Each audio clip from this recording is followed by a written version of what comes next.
नमस्कार दोस्तों, स्वागत है आपका आपके अपने चैनल वॉइस इंस्पायर पर। आज की कहानी एक योद्धा के जीवन से प्रभावित है। यह एक ऐसी प्रेरणादायक कहानी है जो आपको ज़िंदगी को देखने का एक नया नज़रिया देगा, ज़िंदगी को एक नए सिरे से देखने का तरीका सिखाएगा। सांब, जो कि इस कहानी का नायक है, एक बहुत ही अच्छा तलवारबाज है। वह रात दिन बस एक ही सपना देखा करता है कि कब उसे देश का सर्वश्रेष्ठ तलवारबाज का खिताब मिले और वह तलवारबाजी में स्वर्ण पदक जीते। एक रात सांब ने एक बहुत ही बुरा सपना देखा। सपने में सांब ने देखा कि वह हर रोज की तरह अपने गुरु के आश्रम में तलवारबाजी के मुश्किल दांव पेचों का अभ्यास कर रहा था। उसका अभ्यास अच्छा ही चल रहा था, लेकिन तभी जैसे ही वह एक ऊंची छलांग लगाकर जमीन पर वापस आया, उसका एक पैर टूटकर कांच के टुकड़ों की तरह जमीन पर बिखर गया। उसकी ऐसी हालत देखकर सभी लोग डर गए। वह खुद भी अत्यंत ही भयभीत हो गया और दर्द तथा तकलीफ से कराहने लगा कि तभी उसने देखा कि एक रहस्यमयी आदमी बड़ी शांति से उन टुकड़ों को इकट्ठा कर रहा था। उस रहस्यमयी बूढ़े व्यक्ति ने भूरे रंग के जूते पहने हुए थे।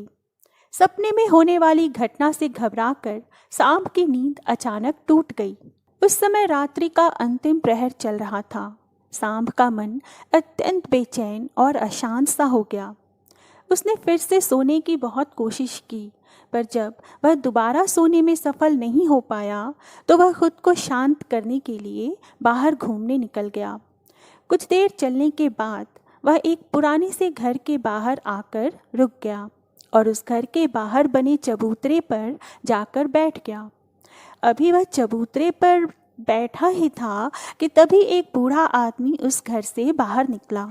सांब ने उस बूढ़े व्यक्ति को देखा और वह यह देखकर हैरान रह गया कि उस बूढ़े व्यक्ति ने बिल्कुल वैसे ही जूते पहन रखे थे जैसे कि सांब ने अपनी सपने में देखे थे। सांब ने उस बूढ़े व्यक्ति से कहा, तुम्हारे पैरों में अलग अलग जूते हैं।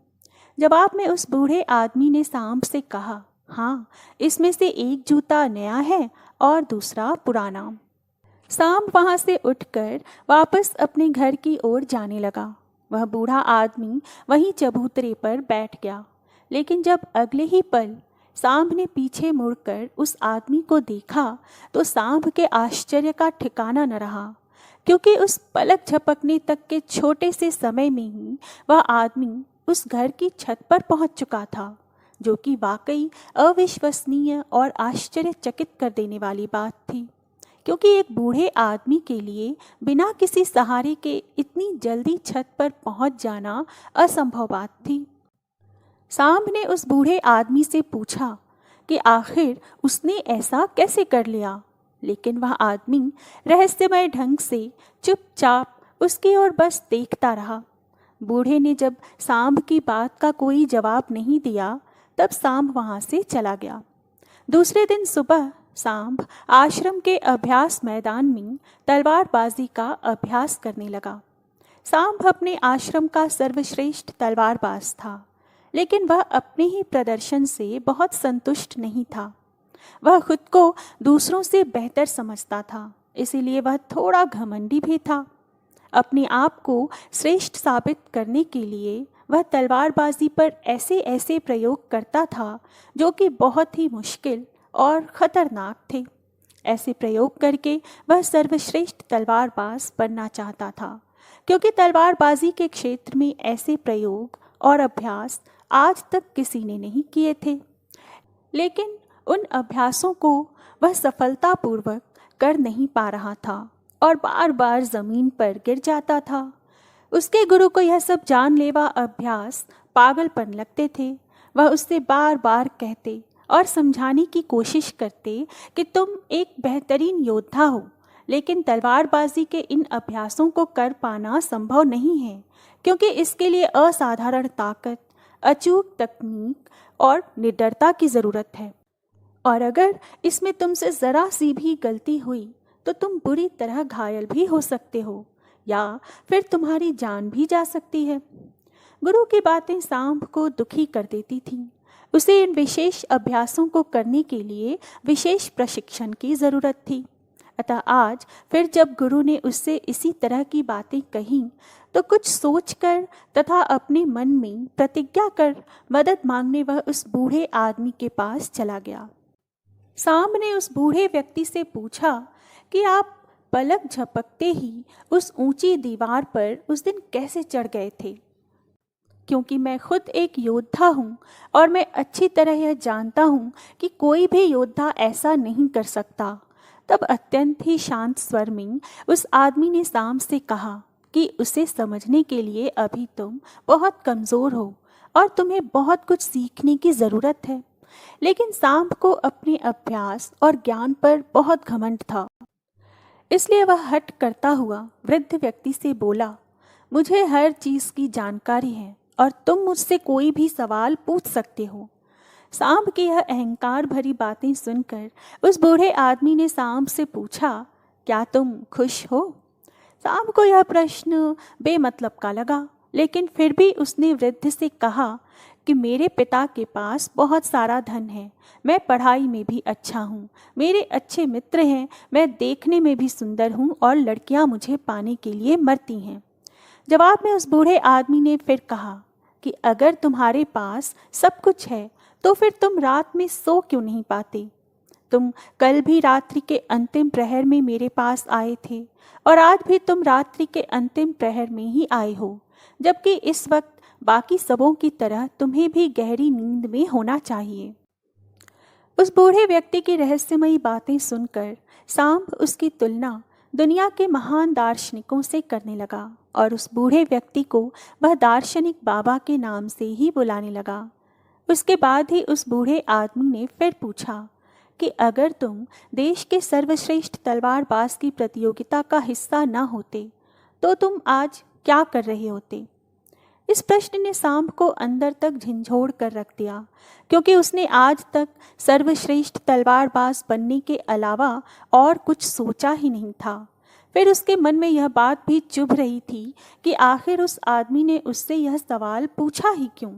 सांब को लगने लगा कि ज़रूर वह आदमी सनकी है, अतः सांब घबरा कर वहाँ से चला गया और उस बूढ़े व्यक्ति को भूलने का प्रयास करने लगा।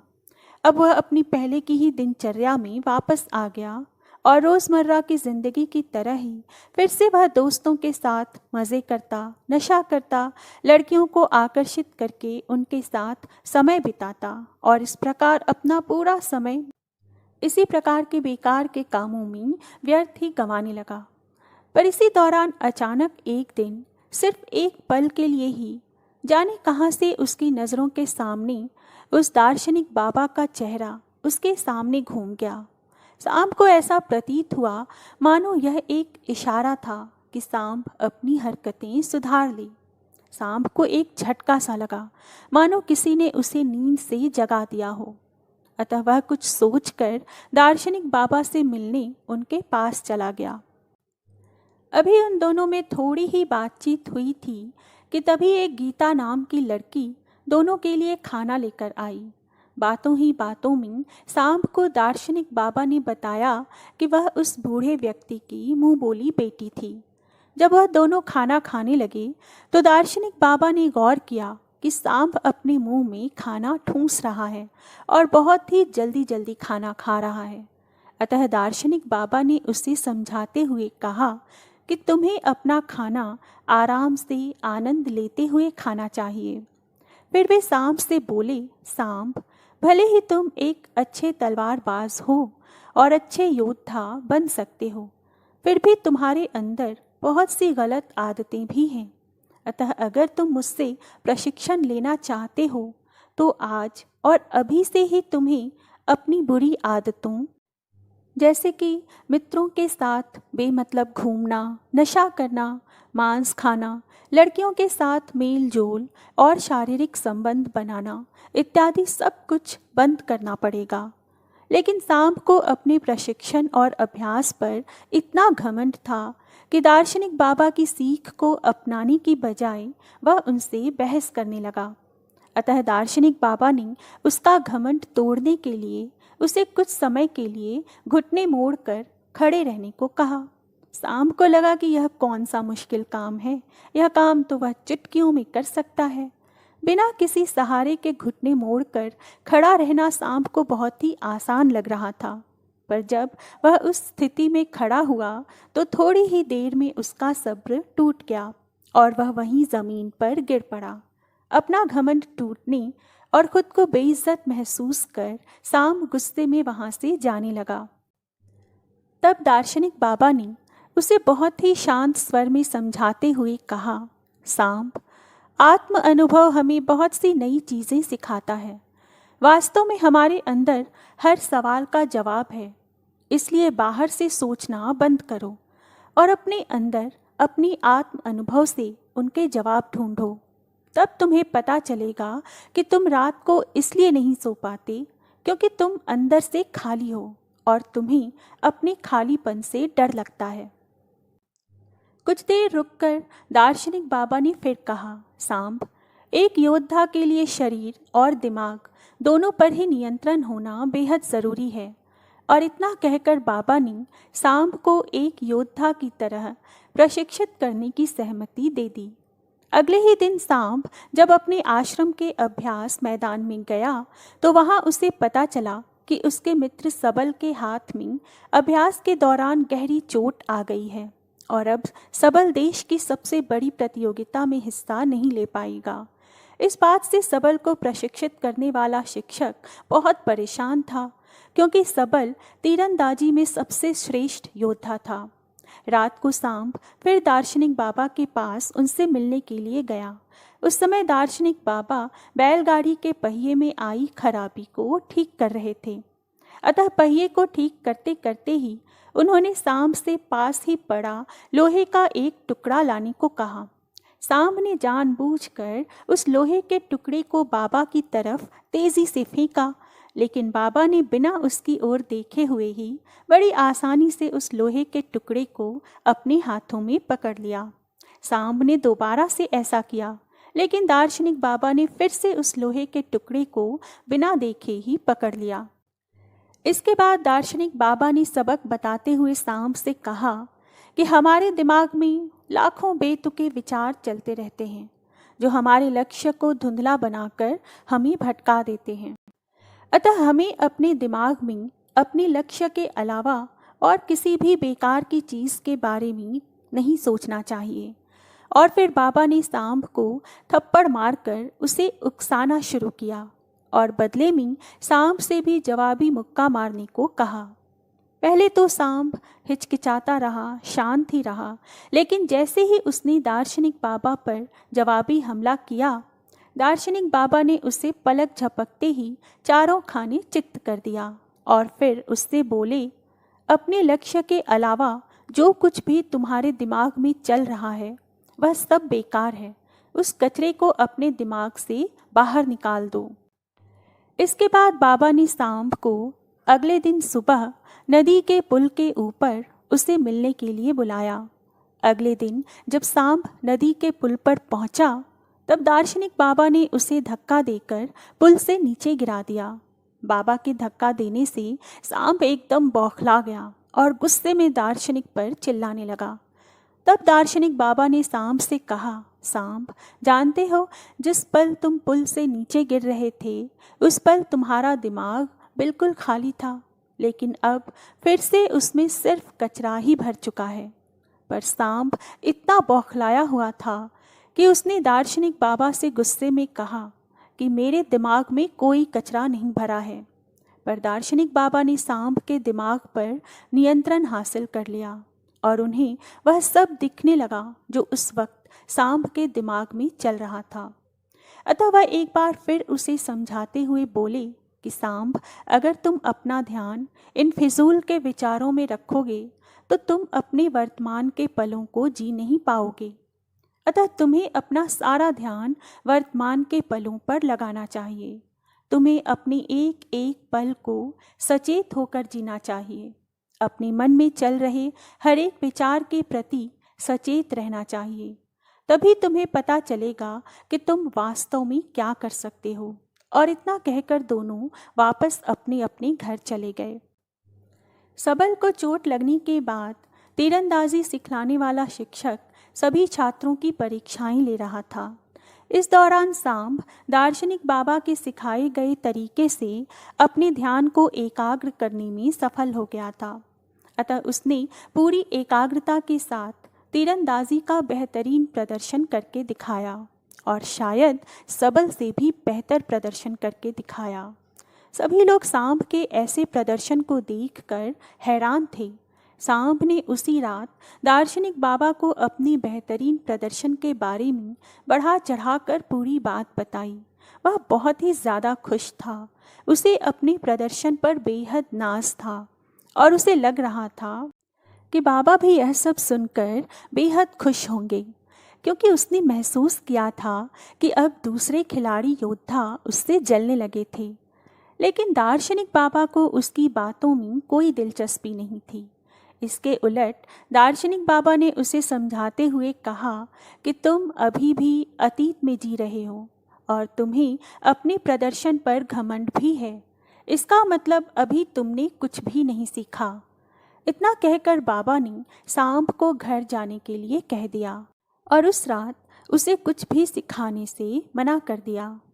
लेकिन यहाँ कुछ अजीब ही घटना घटित हुई। सांब अपने घर न जाकर वहीं छुपकर सुबह होने का इंतज़ार करता रहा और सुबह होते ही वह दार्शनिक का पीछा करने लगा। उसने देखा कि दार्शनिक बाबा सांब के आश्रम के अभ्यास मैदान की तरफ जा रहे हैं। अतः सांब भी उनके पीछे पीछे मैदान में पहुंच गया। वहां पहुंचकर बाबा एक ऊंचे स्थान पर बैठ गए। सांब ने भी बिल्कुल ऐसा ही किया और उनकी बगल में जाकर बैठ गया। लेकिन जैसे ही सांब बाबा के बगल में जाकर बैठा, उसने महसूस किया कि वह सभी खिलाड़ी योद्धाओं के दिमाग को पढ़ पा रहा है। वह सभी के दिमाग में चल रही सभी बातों को सुन सकता है। और उसे सबसे ज़्यादा हैरानी तो तब हुई जब उसने स्वयं को उस अभ्यास मैदान में आते हुए देखा। यह देखकर वह अपनी जगह से नीचे गिर गया। फिर उसे पता चला कि यह सब तो उसका भ्रम था। वास्तव में तो ना ही सुबह हुई थी और ना ही उसने दार्शनिक का पीछा किया था। यह तो वह दार्शनिक था जो उसके दिमाग से खेल रहा था। दार्शनिक ने उससे कहा था कि अभी तो तुम्हें बहुत कुछ सीखना बाकी है। लेकिन सांब इस घटना से बुरी तरह डर चुका था, अतः वह घबराकर वहाँ से चला गया। इस घटना का सांब के दिमाग पर बहुत ही उल्टा असर पड़ा।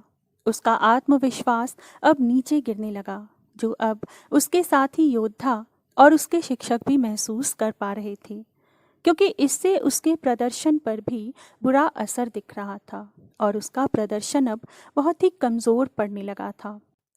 अगले ही दिन उसने दार्शनिक के घर के बाहर गीता को देखा, जो कि दार्शनिक के लिए खाना लेकर आई थी। गीता और सांब एक दूसरे के अभिन्न मित्र बन चुके थे और एक दूसरे को बेहतर समझ पाते थे। सांब ने गीता से अपने मन की बात बताते हुए कहा कि मुझे लगा था कि दार्शनिक के तरीकों से मैं एक बेहतर योद्धा बन पाऊंगा, पर यहाँ तो मेरे साथ बिल्कुल उल्टा हो रहा है। सिखाने के अगले क्रम में दार्शनिक ने सांब से वह सारे काम करवाना शुरू किया जो आज के पहले सांब ने कभी भी नहीं किया था, जैसे कि गंदगी और कचरा साफ करना, कपड़े धोना, रोगी और दरिद्रों की चिकित्सा करना, असहायों की मदद करना। साथ ही बाबा ने सांब का दोस्तों के साथ घूमना और गप्पे मारना, मांस खाना, स्त्रियों के साथ मेल मिलाप करना सब कुछ बंद करवा दिया। सांब दार्शनिक बाबा की बातों को मानने का प्रयास तो कर रहा था, लेकिन उसे यह सब बेमतलब लग रहा था।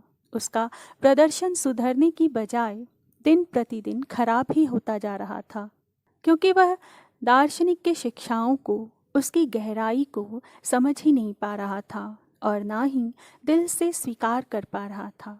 अतः एक दिन तंग आकर वह दार्शनिक बाबा से झगड़ने लगा और बोला कि आखिर गंदगी साफ करके और कपड़े धोकर भला मैं कौन सा महान योद्धा बन सकता हूँ। दार्शनिक ने सांप को गौर से देखा और फिर शांत स्वर में धैर्य से बोला कि मैं तुम्हें किसी भी स्थिति में ध्यान करना सिखा रहा हूँ।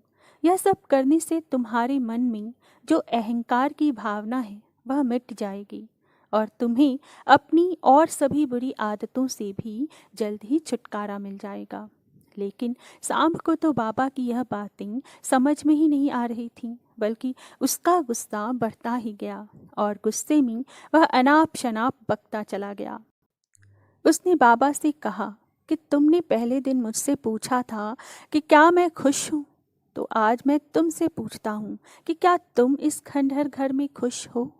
असल में सांप को यह गलतफहमी हो गई थी कि दार्शनिक बाबा अपनी जिंदगी से हारा हुआ व्यक्ति है, जो अपनी जिंदगी में तो सफल नहीं हो पाया, लेकिन उसकी बेकार की बातों को रहस्यमयी समझकर सांप गलती से उसके चक्कर में फंस गया है।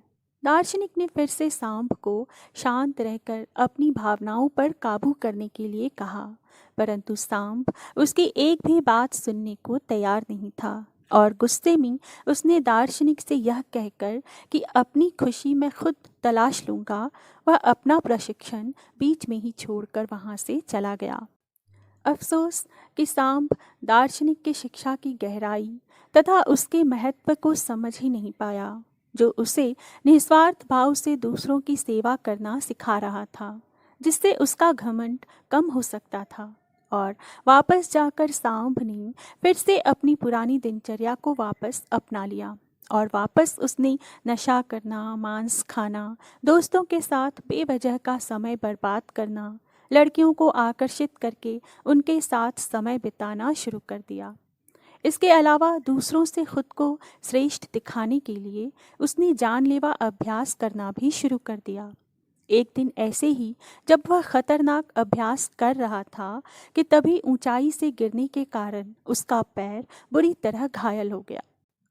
इलाज के दौरान उसे पता चला कि उसके दाहिने पैर की हड्डी सिर्फ टूटी ही नहीं है, बल्कि टूटकर चकनाचूर हो गई है, जिसमें अलग अलग जगहों पर करीब 22 दरारें पड़ चुकी हैं। चिकित्सकों ने उसे पूरी तरह से चलने फिरने से मना कर दिया और अपना उचित ख्याल रखने की सलाह दी। उन्होंने यह भी कहा कि अगर तुम अपना ठीक से ध्यान रखोगे तो हो सकता है कि अगले कुछ महीनों में तुम चलने लगोगे, लेकिन अभी भी उन्होंने यह नहीं कहा कि तुम तलवारबाजी का अभ्यास कर पाओगे। सांप को अब पता चल चुका था कि उसका सर्वश्रेष्ठ तलवारबाज बनना अब लगभग असंभव हो चुका है, क्योंकि उसे चलने के लिए भी अब बैसाखी का सहारा लेना पड़ता था। साथ ही उसका प्रशिक्षण भी अब पूरी तरह से बंद हो चुका था।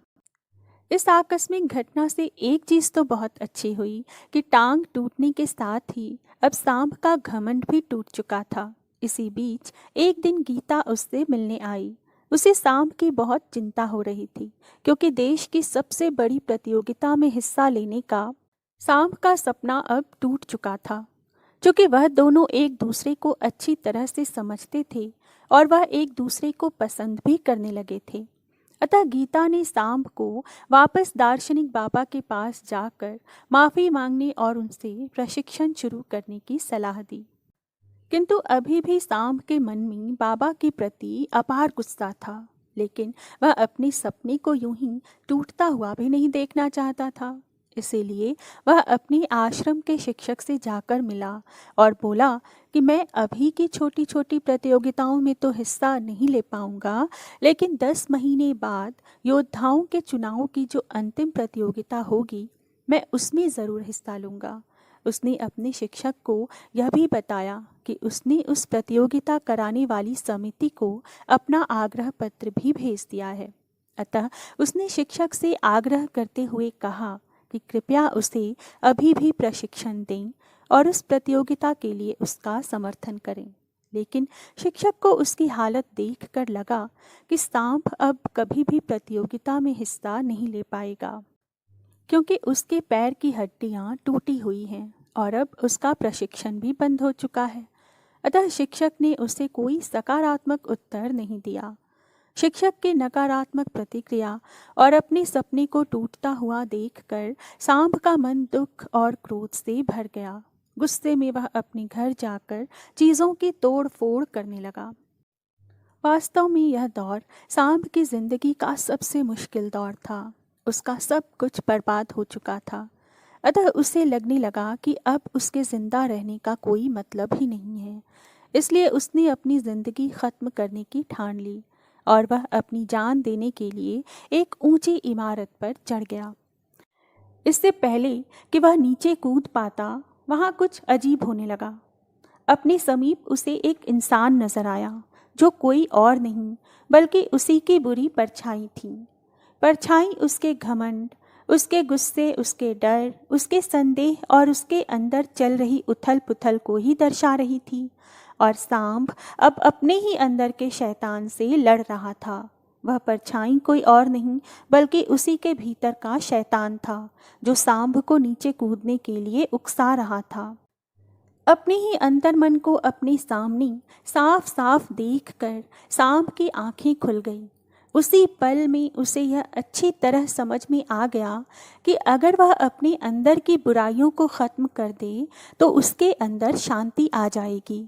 और ज्यों ही उसके मन में अपनी बुराई को ख़त्म करने का विचार आया, त्यों ही वह शैतान भी नीचे गिरकर हमेशा के लिए ख़त्म हो गया। लेकिन यह सब तो बस सांब का एक सपना भर था। वह शैतान तो अभी भी उसके अंदर ही था और सांब को अभी भी अपने आप से, अपने भीतर के शैतान से लड़कर उसे हराना था। सपने के जरिए तो सांब ने अभी बस अपनी जिंदगी की सच्चाई को देखा भर था। अब जब अपने भीतर की बुराइयों से लड़ने का ख्याल उसके मन में आया तो मदद मांगने वह फिर से दार्शनिक बाबा के पास पहुंच गया। सांब दार्शनिक के पास जाकर बच्चों की तरह फूट फूट कर रोने लगा। दार्शनिक ने उसे कहा कि हर चीज़ का एक ख़ास मकसद होता है, अतः अब तुम्हें अपने सवालों के जवाब अपने अंदर ही ढूंढने पड़ेंगे, और जब तक तुम्हें अपने अंदर से कोई ख़ास जवाब नहीं मिलता तब तक तुम उस पेड़ के नीचे बैठे रहो। सांब बाबा की आज्ञा मानकर पेड़ के नीचे बैठकर सोचने लगा। उसके पास समय तो बहुत था, लेकिन वह क्या सोचे उसे यह पता ही नहीं था। वह बार बार अपनी नई जवाब के साथ दार्शनिक के पास जाता, लेकिन हर बार दार्शनिक उसके जवाब से संतुष्ट नहीं होता और उसे वापस भेज देता। इस तरह सांब सारी रात अपने जवाब के बारे में सोचता रह गया, पर उसे कोई संतोषजनक उत्तर नहीं मिला। सुबह सुबह उस पेड़ के सामने से ही एक नया शादीशुदा जोड़ा गुजरा। जब सांब ने एक नए शादीशुदा जोड़े को देखा तो उसे अपना जवाब मिल गया। वह तुरंत बाबा के पास गया और बोला कि बाबा, मुझे जवाब मिल गया। बाबा के पूछने पर उसने कहा कि वास्तव में हमारी ज़िंदगी का एक एक पल बहुत खास है, हमें अपनी ज़िंदगी की कद्र करनी चाहिए। उसका यह जवाब सुनकर बाबा खुश हो गए। सांब को अपनी जिंदगी की कीमत का पता चल चुका था। अब ऊंची इमारत से कूदने का या अपनी जान देने का विचार उसके दिमाग में नहीं आएगा। दार्शनिक के साथ रहते हुए सांब ने और भी बहुत सी नई बातें सीखी। दार्शनिक ने उसके अंदर फिर से जीने की आशा भर दी और उसे अपनी जिंदगी फिर से शुरू करने के लिए पूरी तरह से तैयार कर दिया। इसी बीच एक दिन सांब अपने मित्रों से मिला और अतीत में अपने बुरे व्यवहार के लिए उनसे क्षमा मांगी। सांब के मित्र सांब का यह रूप देखकर हैरान रह गए। दार्शनिक के विचारों ने सांब को पूरी तरह से बदल दिया था। एक दिन सांब ने दार्शनिक से कहा कि वह उसी की तरह लोगों की निस्वार्थ भाव से सेवा करने के लिए तैयार है। लेकिन दार्शनिक ने सांब को तलवारबाजी का प्रशिक्षण फिर से शुरू करने के लिए कहा, पर सांब बाबा से सहमत नहीं था। वह बोला कि मेरे पैर की हड्डी टूटी हुई है, मैं अब यह कभी नहीं कर सकता। दार्शनिक ने कहा कि एक योद्धा कभी भी अपनी जीत या श्रेष्ठता की चिंता नहीं करता। उसे जो काम सबसे प्यारा है वो उसे करता रहेगा, चाहे उसमें उसकी जान ही क्यों न चली जाए। और फिर दार्शनिक सांब को अभ्यास के लिए एक छोटे से मैदान में ले गया, जिसे उसने तब तैयार किया था जब सांब घायल होकर बिस्तर पर पड़ा हुआ था। अपने पैर में इतनी सारी चोटें होने के बावजूद भी सांब पूरी मेहनत और लगन से अभ्यास करने लगा और खुद को आने वाली प्रतियोगिता के लिए तैयार करने लगा। एक दिन जब वह अभ्यास के लिए अपने पुराने आश्रम गया तो उसे देखकर उसके साथी, योद्धा और शिक्षक हैरान रह गए। परंतु सांब की परेशानी तो तब और बढ़ गई जब उसके शिक्षक ने उसे एक चिट्ठी दी, जिसमें लिखा हुआ था कि प्रतियोगिता आयोजित कराने वाली समिति ने सांब की याचिका को खारिज कर दिया था। समिति ने सांब के चिकित्सकों से और उसके शिक्षक से भी सलाह ले ली थी, लेकिन शिक्षक ने सांब को अपने घमंड में आकर जानलेवा अभ्यास करते हुए देखा था। उसे लगता था कि सांब इस प्रतियोगिता के लिए पागलपन की किसी भी हद तक जा सकता है, जो एक दिन खुद को ही मार सकता है। इसलिए उसने सांब की हिस्सेदारी का समर्थन नहीं किया था और इस वजह से समिति ने उसकी याचिका को खारिज कर दिया था। अपनी मंजिल के इतने करीब आकर एक बार फिर से सांब का सपना टूट गया। दार्शनिक ने उसे कहा कि कोई भी असहमति पत्र तुम्हें रोक नहीं सकता, तुम वह करते रहो जो तुम्हें अच्छा लगता है। लेकिन सांब ने बाबा से कहा कि मेरा लक्ष्य सिर्फ अभ्यास करना नहीं, बल्कि देश की सबसे बड़ी प्रतियोगिता में स्वर्ण पदक जीतना है। इस पर दार्शनिक बाबा ने उसे समझाया कि स्वर्ण पदक जीतने की इच्छा रखना सिर्फ एक लालच है। अगर वह मिल भी जाए तो क्या, जब तक तुम अंदर से खुश नहीं हो, कोई भी बाहरी चीज़ तुम्हें खुशी नहीं दे सकती। दार्शनिक उसे अपनी भावनाओं पर काबू करने के लिए कहता है, लेकिन सांब बहुत परेशान था। उसने गुस्से में आकर दार्शनिक से कहा कि मैं अपना सब कुछ छोड़ने के लिए तैयार था, लेकिन तुमने मुझे फिर से प्रशिक्षण के लिए कहा। वास्तव में वह काफ़ी हताश हो चुका था, उसे कुछ भी समझ में नहीं आ रहा था। अतः अपने अंदर जवाब ढूंढने के लिए वह उस पेड़ के नीचे बैठ गया। दार्शनिक ने उसकी तड़प को देखकर उसे अगले दिन सुबह अपने साथ एक पहाड़ के ऊपर चलने के लिए कहा और कहा कि वहाँ कोई ख़ास चीज़ है जो वह सांब को दिखाना चाहता है। अतः अगली सुबह बुरी तरह थका देने वाला लंबा सफ़र तय करके जब वे पहाड़ी की चोटी पर पहुँचे तो सांब ने दार्शनिक से पूछा कि बताओ, आप मुझे क्या दिखाना चाहते थे, ये पहाड़, ये नज़ारा या फिर कुछ और? तो दार्शनिक ने उसके पैर के पास पड़े एक पत्थर की ओर इशारा करते हुए कहा कि मैं तुम्हें यह पत्थर दिखाने के लिए यहाँ लाया हूँ। इतना सुनने के बाद सांब निराश हो गया और बोला कि आधे दिन का इतना लंबा सफ़र तय करके हम यहाँ इस मामूली पत्थर को देखने आए हैं। फिर उसे तुरंत ही एहसास हुआ कि दार्शनिक ज़रूर उसे कुछ समझाना चाहता है। थोड़ी देर सोचने के बाद वह समझ गया कि जब तक उसे मंजिल के बारे में पता नहीं था, तब तक वह अपने सफ़र का आनंद ले रहा था और वह खुश था। लेकिन जैसे ही वह मंजिल तक पहुंच गया, उसकी खुशी ख़त्म हो गई, क्योंकि वास्तव में जो खुशी सफ़र में है वह मंजिल को पाने में नहीं है। सांब अब यह भी समझ चुका था कि उसका लक्ष्य हासिल करने का सपना भी इस पत्थर की तरह ही है, जिसे हासिल करने या ना करने से कोई फ़र्क नहीं पड़ता, क्योंकि असली खुशी तो सफ़र के दौरान है। और अपने सफ़र का आनंद लेते हुए वह बिना किसी हार जीत की चिंता किए अभ्यास के मैदान में दिन रात अभ्यास करने लगा। सांब का बेहतरीन प्रदर्शन देखकर सभी हैरान हो गए। सांब का शिक्षक भी अब उसकी प्रतिभा का लोहा मान गया और उसे अंतिम चुनावी प्रतियोगिता में ले जाने के लिए मान गया। प्रतियोगिता के दिन सांब अपने साथ दार्शनिक को भी ले जाना चाहता था, लेकिन जब वह उस पुरानी इमारत में पहुंचा, तब उसे पता चला कि दार्शनिक वहां से हमेशा के लिए जा चुका था। शायद दार्शनिक अपना काम पूरा कर चुका था। अंतिम चुनावी प्रतियोगिता में सांब ने अपना सर्वश्रेष्ठ प्रदर्शन किया। उसका अपने दिमाग पर पूरा नियंत्रण था। उसे प्रतियोगिता जीतने का लालच या हार जाने का डर नहीं था। वह तो बस इस पल का आनंद ले रहा था। इतनी भयंकर दुर्घटना के बाद भी उसका ऐसा श्रेष्ठ प्रदर्शन देखकर सभी लोग बहुत ज़्यादा हैरान थे। इसके बाद सांब ने अंतिम प्रतियोगिता में देश के सबसे बड़े योद्धा का खिताब जीता और उसने गीता के साथ शादी भी कर ली। आने वाले बाद के सालों में सांब ने अपनी किताबों और बातों के माध्यम से दार्शनिक के विचारों को जन समूह तक पहुंचाने का प्रयास भी किया। समस्या में ही समाधान है, यह एक ऐसा मंत्र है जिसे हम सभी ने कहा है या सुना है, लेकिन क्या यह सच है? बहुत से लोग समस्याओं के सामने खड़े होकर बस इंतजार करते रहते हैं, आशा करते हैं कि समस्याएं अपने आप हल हो जाएंगी। यह एक सामान्य सोच है कि समस्या से बचने का सबसे अच्छा तरीका है कि हम इंतजार करें और उम्मीद करें कि समस्या खुद ही ठीक हो जाएगी। लेकिन क्या यह सच है? क्या वाकई मुश्किलों का सामना करना और उनसे निपटना इतना आसान है? वास्तव में समस्याओं के सामने खड़े होकर इंतजार करना सबसे अच्छा विकल्प नहीं है।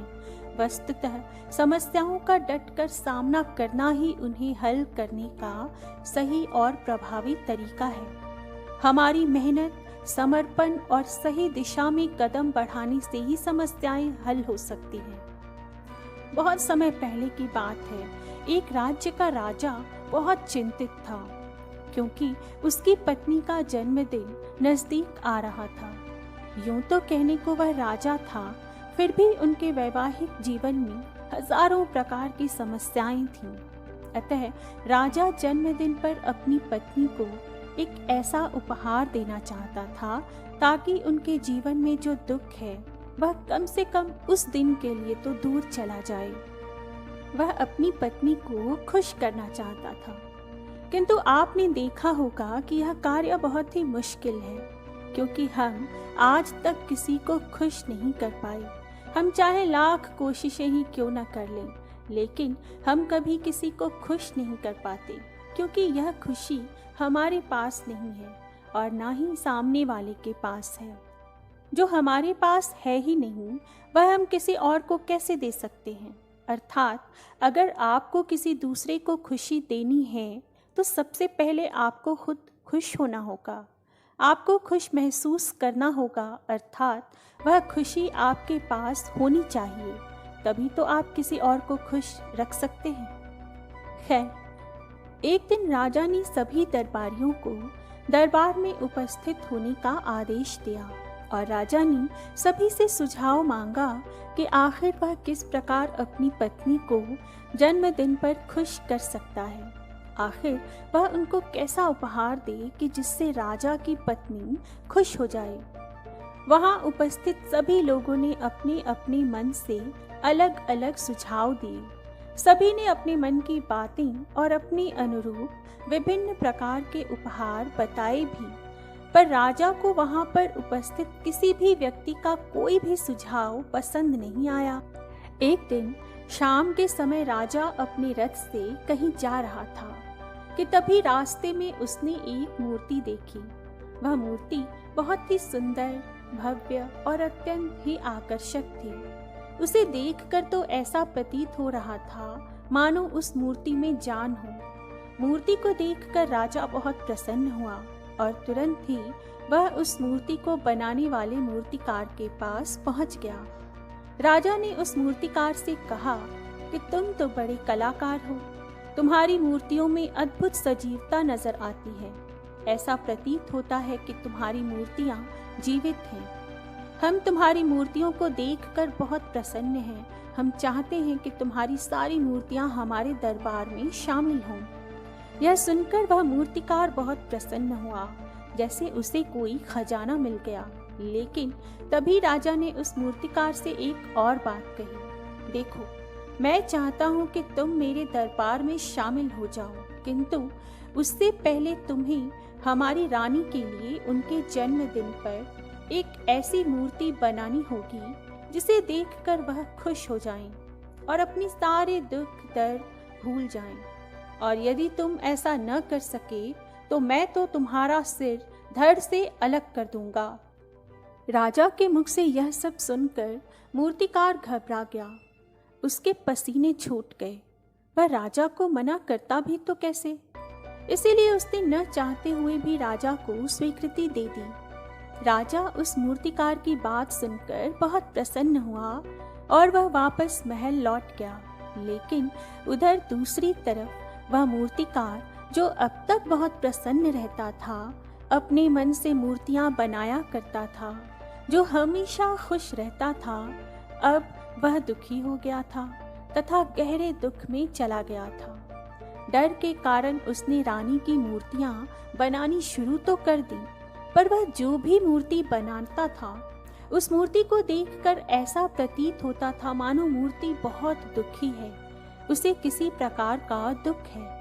एक के बाद एक उसने कई सारी मूर्तियां बना डाली, लेकिन कोई भी मूर्ति ऐसी नहीं थी जिसे देखकर कोई भी खुश हो जाए, जिसे देखकर यह प्रतीत हो कि मानो उस मूर्ति में जान है, और जिस मूर्ति को देखकर कोई भी अपना दुख भूल जाए। और यह इस कारण हो रहा था क्योंकि मूर्तिकार भीतर से बहुत दुखी था, जो उसकी मूर्तियों के रूप में साफ और स्पष्ट नजर आ रहा था। राजा ने उस मूर्तिकार को 1 सप्ताह का समय दिया था, किंतु 4 दिन तो उसने यूं ही व्यर्थ कर दिए। अब उसके पास केवल 3 दिन का ही समय बचा था, जिसके बारे में सोच सोच कर उस मूर्तिकार का गला सूखा जा रहा था। डर के कारण अब उसके हाथ पैर भी काम करना बंद कर चुके थे। उसे अपना भविष्य नजर आ रहा था। उसे नजर आ रहा था कि राजा उसे मृत्यु दंड दे रहा है। इसके बाद उसके परिवार का क्या होगा, उसके परिवार को कौन संभालेगा, यह सब सोच सोच कर उस मूर्तिकार का मन बैठा जा रहा था। तभी उसने एक योजना बनाई। वह अपने परिवार को साथ लेकर रात ही में गांव छोड़कर चला जाएगा। यह सोचकर वह तुरंत घर लौटा। उसने सारा सामान बांध लिया, अपनी पत्नी और अपने बच्चों को भी तैयार किया। पर जैसे ही वह घर से निकलने वाला था कि तभी उसने देखा कि राजा के सिपाही वहां पर तैनात हैं। यह देखकर वह मूर्तिकार और भी घबरा गया। वह समझ नहीं पा रहा था कि आखिर वह क्या करे। यदि वह यहाँ से भागने की कोशिश करता है और पकड़ा जाता है, तो राजा उसके साथ साथ उसके परिवार को भी मृत्युदंड दे देगा। वह कुछ समझ नहीं पा रहा था, अतः वह जमीन पर बैठ गया और रोने लगा और अपनी पत्नी से बोला, अब से तुम्हें ही हमारे बच्चों का ख्याल रखना होगा। मेरा और तुम्हारा साथ यहीं तक था, क्योंकि राजा ने जिस प्रकार की मूर्ति बनाने का मुझे आदेश दिया है, मैं उस प्रकार की मूर्ति नहीं बना पा रहा, जिस कारण राजा मुझे मृत्यु दंड दे देंगे। वह मेरा सिर धड़ से अलग कर देंगे और उसके बाद तो तुम्हें बच्चों का ख्याल रखना ही होगा। इतना कह कहकर वह जोर जोर से फूट फूट कर रोने लगा। देखते ही देखते रात बीत गई।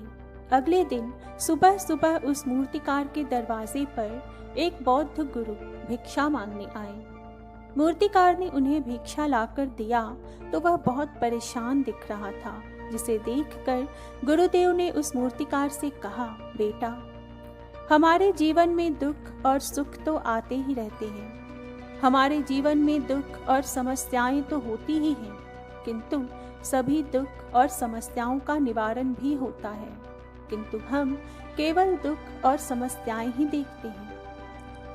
उन दुख और समस्याओं के छिपे समाधान या निवारण को हम कभी नहीं देख पाते। यदि तुम ध्यान से देखोगे तो हर समस्या का समाधान और हर दुख का निवारण भी है। मैं यह अच्छी तरह जानता हूँ कि तुम यहाँ से अपनी पत्नी और अपने बच्चों को लेकर भाग जाना चाहते थे, किंतु ऐसा हो नहीं सका।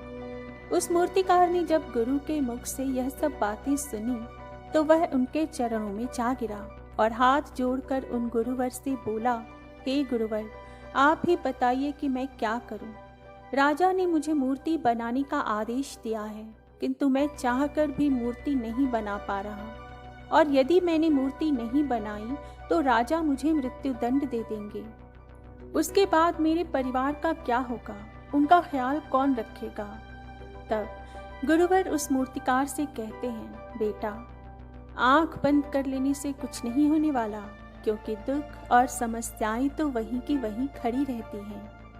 ध्यान देने और कर्म करने से सब कुछ बदल जाता है।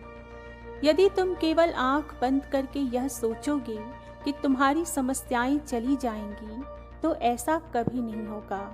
इतना कहकर उन गुरुवर ने उस मूर्तिकार के कानों में कुछ कहा और उसके बाद वह वहां से चले गए। उन गुरु के वहां से चले जाने के बाद वह मूर्तिकार महल गया, जिसे देखकर राजा ने उस मूर्तिकार से कहा, लगता है समय से पहले ही तुमने एक अद्भुत मूर्ति तैयार कर ली है। बताओ वह मूर्ति कहाँ है, मैं भी उसे देखना चाहता हूँ। इस पर मूर्तिकार ने जवाब देते हुए कहा, महाराज, अभी तक मैंने वह मूर्ति तैयार नहीं की है, परंतु आपके दिए हुए समय तक मैं अवश्य ही वह अद्भुत मूर्ति तैयार कर लूंगा। लेकिन उसके पहले मेरा एक बार महारानी से मिलना बहुत आवश्यक है, अन्यथा वह अद्भुत मूर्ति तैयार नहीं हो पाएगी। राजा ने उस मूर्तिकार की सारी बातें ध्यानपूर्वक सुनी और उसके बाद राजा ने मूर्तिकार को महारानी से मिलवाया।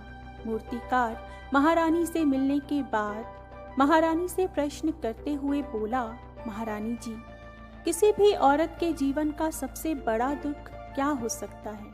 इस पर महारानी ने जवाब देते हुए उस मूर्तिकार से कहा, किसी औरत का मां न बन पाना उस औरत के जीवन का सबसे बड़ा दुख है। तभी वह मूर्तिकार महारानी से एक और प्रश्न करते हुए बोला, महारानी जी, किसी औरत के जीवन का सबसे बड़ा सुख क्या है? महारानी ने मूर्तिकार से इस प्रश्न का जवाब देते हुए कहा, किसी भी औरत के जीवन का सबसे बड़ा सुख उसके पति और उसके बच्चों का उसके पास होना है। महारानी के मुख से अपने प्रश्नों के जवाब जानकर मूर्तिकार बहुत प्रसन्न हुआ और उनसे आज्ञा लेकर वह वापस अपने घर लौट आया और अब से वह दिन रात उस मूर्ति पर काम करने लगा। देखते ही देखते 3 दिन पूरे हो गए। आखिरकार महारानी के जन्म दिवस वाले दिन वह मूर्तिकार उस मूर्ति को लेकर राजमहल पहुंचा। लेकिन अब राजा के मन में यह बेचैनी थी कि पता नहीं उस मूर्तिकार ने आखिर कैसी मूर्ति बनाई होगी, पता नहीं वह मूर्ति महारानी को पसंद आएगी भी या नहीं। इस प्रकार के कई प्रश्न राजा के मन में चल रहे थे। राजा के मन की बेचैनी लगातार बढ़ती ही जा रही थी। लेकिन उधर दूसरी तरफ राजा को उस मूर्तिकार पर पूर्ण विश्वास भी था, क्योंकि राजा ने पहले ही उस मूर्तिकार के हाथों की कला देखी थी। इसलिए एक तरफ उनके मन में यह भी विचार चल रहे थे कि उस मूर्तिकार ने जरूर ही अद्भुत मूर्ति बनाई होगी। मूर्ति सफेद कपड़ों से ढकी हुई थी। तभी राजा ने मूर्ति की ओर इशारा करते हुए रानी से कहा, यह आपका जन्म दिवस का तोहफा है, इसे कबूल करें। उसके बाद रानी ने अपने हाथों से उस मूर्ति पर से वह सफेद कपड़ा हटाया और उस मूर्ति को देखते ही रानी की आंखों से आंसू बहने लगे। यह देखकर राजा को ऐसा प्रतीत हुआ कि मानो महारानी को यह मूर्ति पसंद नहीं। इसलिए राजा ने तुरंत ही क्रोधित होकर अपने सिपाहियों को आदेश दिया और उस मूर्तिकार को बंदी बनवा लिया। लेकिन तभी महारानी ने राजा से कहा, रुकिए, इस मूर्तिकार ने तो मेरा दुख और सुख एक ही मूर्ति में निकाल दिया है। इस मूर्ति में मेरे पति मेरे साथ हैं और मेरी गोद में मेरा बच्चा है। इससे सुंदर मूर्ति मैंने आज तक नहीं देखी। ये तो बहुत ही लाजवाब है, अद्भुत है। इससे सुंदर तोहफा मेरे लिए और कोई हो ही नहीं सकता। काश ऐसा मेरे जीवन में वास्तव में हो जाए। मेरे पति भी मेरे साथ हो और मेरे हाथों में मेरा बच्चा हो। महारानी की ये सारी बातें सुनकर और मूर्ति को देखकर राजा को अपनी गलती का एहसास हुआ। राजा अपनी प्रजा और अपने साम्राज्य की देख रेख में इतना व्यस्त रहता था कि वह कभी अपनी पत्नी को समय नहीं दे पाता था, जिस कारण राजा की आंखों से आंसू बहने लगे और दरबार में उपस्थित सभी लोग वह मूर्ति देखकर हैरान रह गए। आज तक किसी ने भी इतनी सुंदर और ऐसी जीवंत मूर्ति नहीं देखी थी। जिसमें सुख और दुख एक साथ नजर आ रहे हों। उसके बाद उस राजा ने उस मूर्तिकार को रिहा करवाया और उसे ढेरों इनाम दिए और उसे अपने राज दरबार में जगह भी दी। उस मूर्तिकार ने इनाम तो स्वीकार कर लिया, परंतु राज दरबार में उसने जगह नहीं ली और हाथ जोड़कर राजा से बोला, हे महाराज, मेरी आपसे विनती है, आपने मुझे चेतावनी दी कि यदि मैं यह मूर्ति नहीं बना सका तो आप मुझे मृत्यु दंड दे देंगे, किंतु मैं आपसे बस इतना ही कहना चाहता हूँ, हम में से चाहे कोई भी प्राणी क्यों न हो, सभी के प्राण उतने ही कीमती हैं जितना कि स्वयं आपके या महारानी के हैं। इसीलिए किसी को भी बिना दोष के दंड नहीं देना चाहिए। मेरी पत्नी ने मुझसे कहा था कि राजा की दोस्ती और दुश्मनी दोनों ही अच्छी नहीं है, इसलिए मुझे आपके राज दरबार में कोई स्थान नहीं चाहिए। मैं अपनी छोटी सी दुनिया में बहुत खुश हूँ। मैं अपने छोटे से परिवार के साथ बहुत खुश हूँ। मैं आज तक जो करता आया हूँ मुझे पसंद है और मैं अपने पूरे जीवन केवल वही करना चाहता हूँ। मैं जैसा हूँ, जिस हाल में हूँ, मुझे बहुत प्रसन्नता है कि मैं आज इतना खुशहाल इंसान हूँ। अब मुझे आज्ञा दीजिए। और इतना कहकर वह मूर्तिकार वहां से चला गया। रात के सन्नाटे में अचानक एक बच्चे के रोने की गूंज उठी। आज एक छोटे से गांव में एक नन्हे से बच्चे ने जन्म लिया था। बच्चे का भाग्य बहुत अच्छा था। उसने बहुत ही धनी परिवार में जन्म लिया था। ज्योतिषियों ने उस बच्चे की कुंडली देखकर बताया कि ये बच्चा बहुत भाग्यवान है। ये जीवन में या तो बहुत बड़ा सम्राट बनेगा या फिर कोई महान तपस्वी बनेगा। धीरे धीरे समय बीतता रहा और वो बच्चा शिक्षा दीक्षा ग्रहण करने के साथ बड़ा होने लगा। बच्चा बड़ा होनहार था, बड़ा ही कौशल था उसके अंदर। हर चीज को झटपट सीख लेता था। लेकिन जैसे जैसे वो बड़ा होता गया, उसे उसके माता पिता ने ज्योतिष की वो वाणी बतानी शुरू कर दी और धीरे धीरे उस बच्चे के मन में ये बात बैठने लगी कि वो तो संत बनने के लिए ही पैदा हुआ है, क्योंकि उसके परिवार में धन संपूर्ण होने की वजह से उसमें राजा बनने की कोई चेष्टा नहीं थी। इसीलिए उसे लगने लगा कि मैं बहुत बड़ा संत ही बनूंगा। उसके माता पिता को यह सोचकर कभी कभी दुख भी होता था कि कहीं सच में हमारा बेटा किसी दिन संत न बन जाए। वह उनका इकलौता पुत्र था। उसके अलावा उनकी कोई संतान नहीं थी। धीरे धीरे बच्चे का मन खेल कूद से हटकर ध्यान साधना में लगने लगा। अब वो घंटों संतों की बातें सुनता रहता और ध्यान साधना करता रहता। उसने अपना पूरा बचपन का समय इसी तरीके से बिताना शुरू कर दिया। नगर के सभी लोग उस बच्चे से बहुत प्रभावित थे। वह उसके मुखमंडल पर एक अजीब तेज देखते थे और उसकी बातें सुनकर कहते थे कि वाह भाई, तुम तो बहुत बड़े ज्ञानी हो। तुम एक दिन जरूर इस संसार में अपना ज्ञान फैलाओगे। लोगों में तुम्हारी बहुत प्रतिष्ठा होगी, बहुत सम्मान होगा। और ये सुनकर वह बच्चा कहता कि नहीं महाशय, मैं कोई बड़ा आदमी नहीं बनना चाहता, क्योंकि अपने आप को ज्ञानी समझना भी अहंकार का ही एक रूप होता है। मैं अहंकारी नहीं हूँ, मुझ में अहंकार नहीं बच्चा। मैं कहना भी एक अहंकार ही होता है। और यह सब सुनकर कहने वाले लोग सुनते ही रह जाते थे कि एक बच्चा इतनी गहरी बात कर रहा है। वह उसकी जय जयकार लगाते हुए अपने घर को लौट जाते थे। ऐसे ही समय बीतता रहा और वो बच्चा अब एक नौजवान युवक बन चुका था। एक दिन उसने अपने पिता से जाकर कहा, अब मैं संन्यास लेना चाहता हूँ। मैं पूर्ण रूप से अपना घर त्याग करना चाहता हूँ। यह सुनकर उसके पिता अवाक रह गए। उनकी आंखों से आंसू झरकर गिरने लगे। पीछे उसकी माता भी खड़ी थी। वह दौड़कर अपने बेटे से लिपटकर बोली, बेटा, क्या तुम अपने माँ बाप को छोड़कर चले जाओगे? क्या तुमने कुछ भी नहीं सोचा कि तुम्हारे माँ बाप कैसे जिंदा रहेंगे? इस पर वह नौजवान युवक बोला, प्रिय माता, मैंने इस लोक कल्याण के लिए ही जन्म लिया है। मैं सबकी सेवा करना चाहता हूँ, सबको ज्ञान का मार्ग दिखाना चाहता हूँ। अगर मैं आपके साथ रहूँगा तो इन संसार के लोगों से पूर्ण रूप से कभी नहीं मिल पाऊंगा। उसके लिए माँ बाप ने अपने कलेजे पर पत्थर रखकर अपने बेटे को बौद्ध भिक्षु बनने के लिए दीक्षा दे दी। वह बच्चा अपना घर त्याग कर पास के ही एक बौद्ध संघ में रहने लग गया और ध्यान अभ्यास करने लग गया। वह लोगों में तो पहले से ही प्रसिद्ध था और इस बात को सुनकर कि वो बच्चा अब एक भिक्षु बन गया है, लोग उसको और ज्यादा मानने लगे।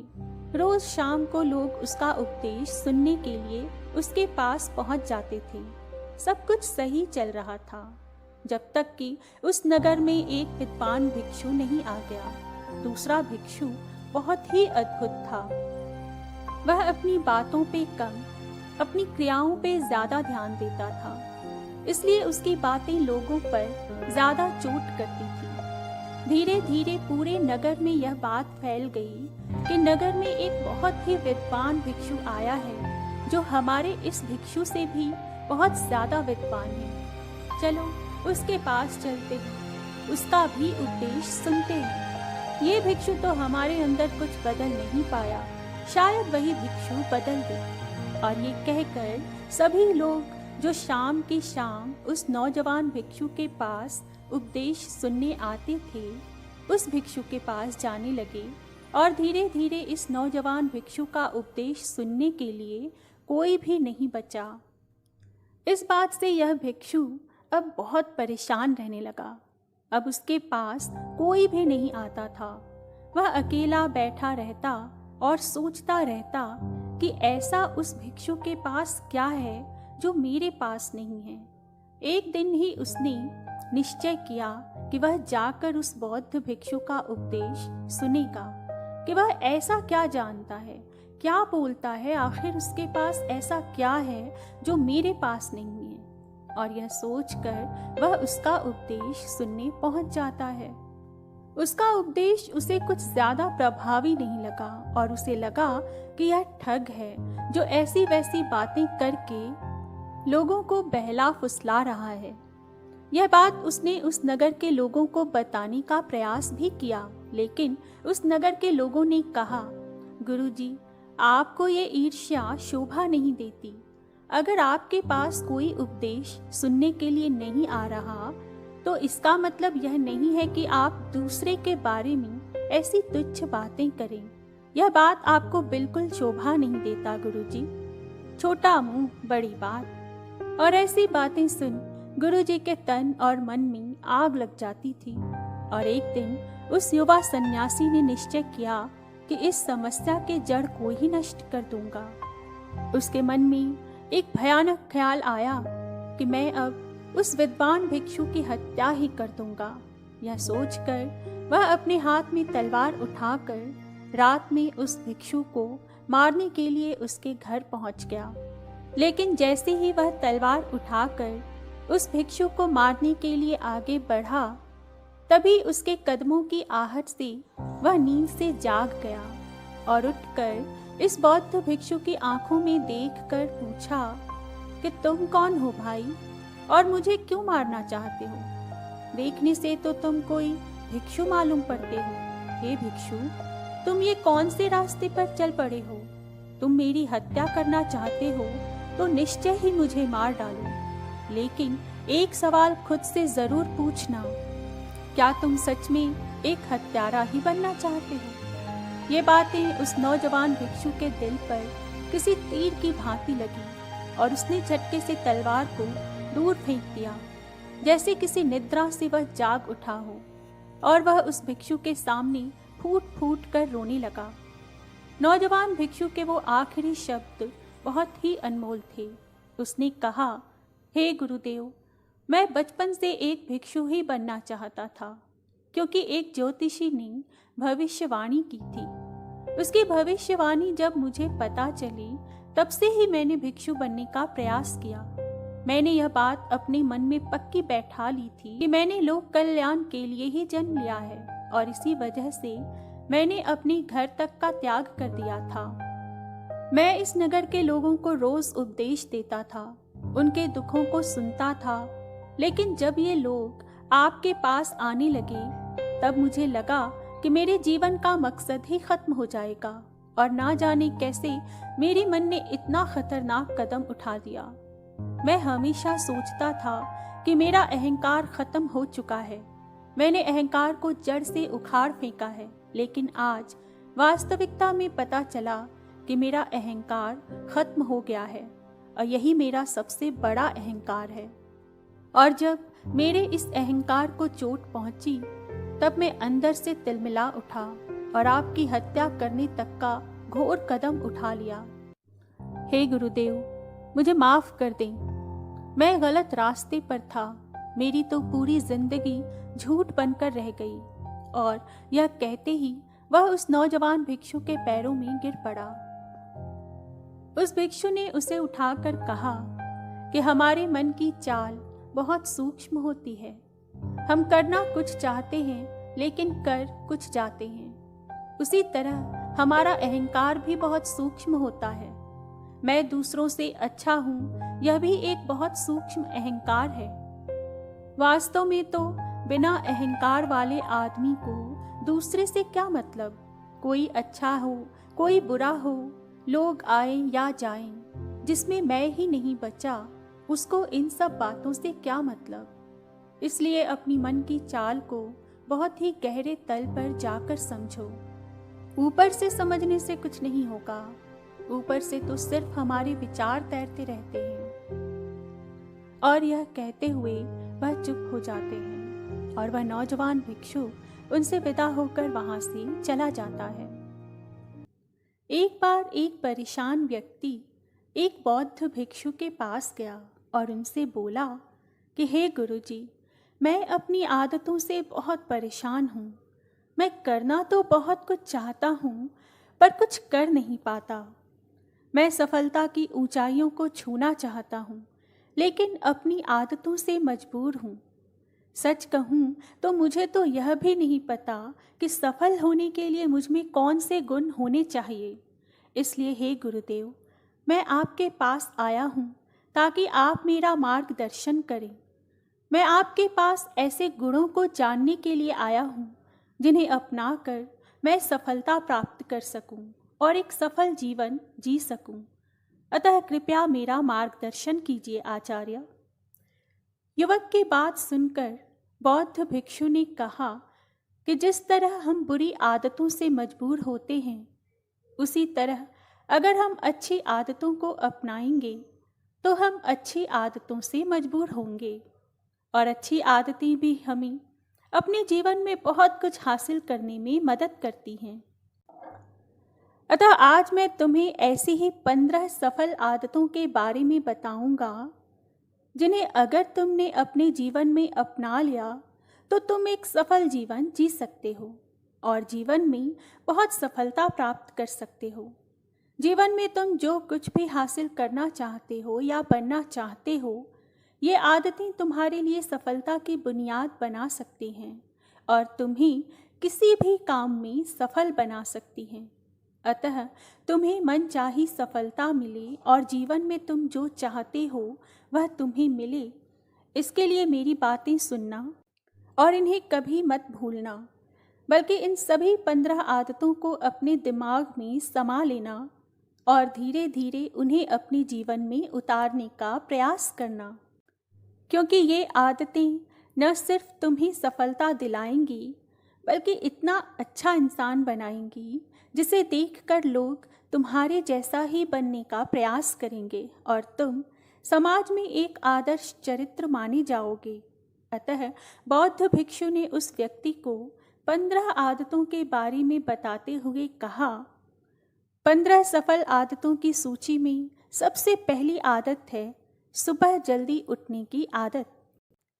अगर दुनिया की कोई सफल और सबसे अच्छी आदत है जिसका हर सफल इंसान पालन करता है तो वह है सुबह सुबह अपने आलस्य का त्याग कर बिस्तर छोड़ने की आदत।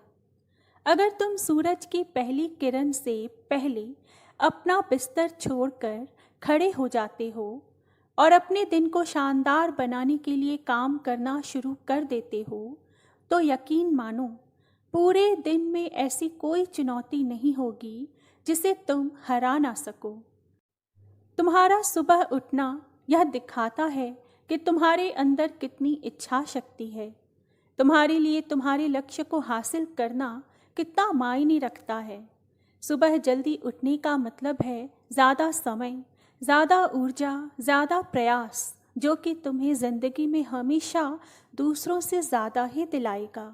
और अगर तुम सुबह देर से उठने की आदत से परेशान हो तो हर दिन सिर्फ 5 मिनट जल्दी उठने का नियम बनाओ और कुछ ही दिनों में तुम सुबह जल्दी उठना शुरू कर दोगे। 15 सफल आदतों की सूची में दूसरी आदत है हमेशा अपने लक्ष्य के लिए कुछ नया सीखते रहो। यह एक अत्यंत ही अद्भुत आदत है जो हर उस महान इंसान में पाई जाती है जिसने अपने क्षेत्र में अद्भुत सफलता हासिल की है। हमेशा अपने काम के बारे में और सीखते रहो। हम इस जिंदगी में जितना भी सीखते हैं वह जीवन के किसी न किसी मोड़ में हमारे काम ज़रूर आता है। सफल लोग अपने सपनों को हासिल करने के लिए तरह तरह के प्रयोग करते हैं।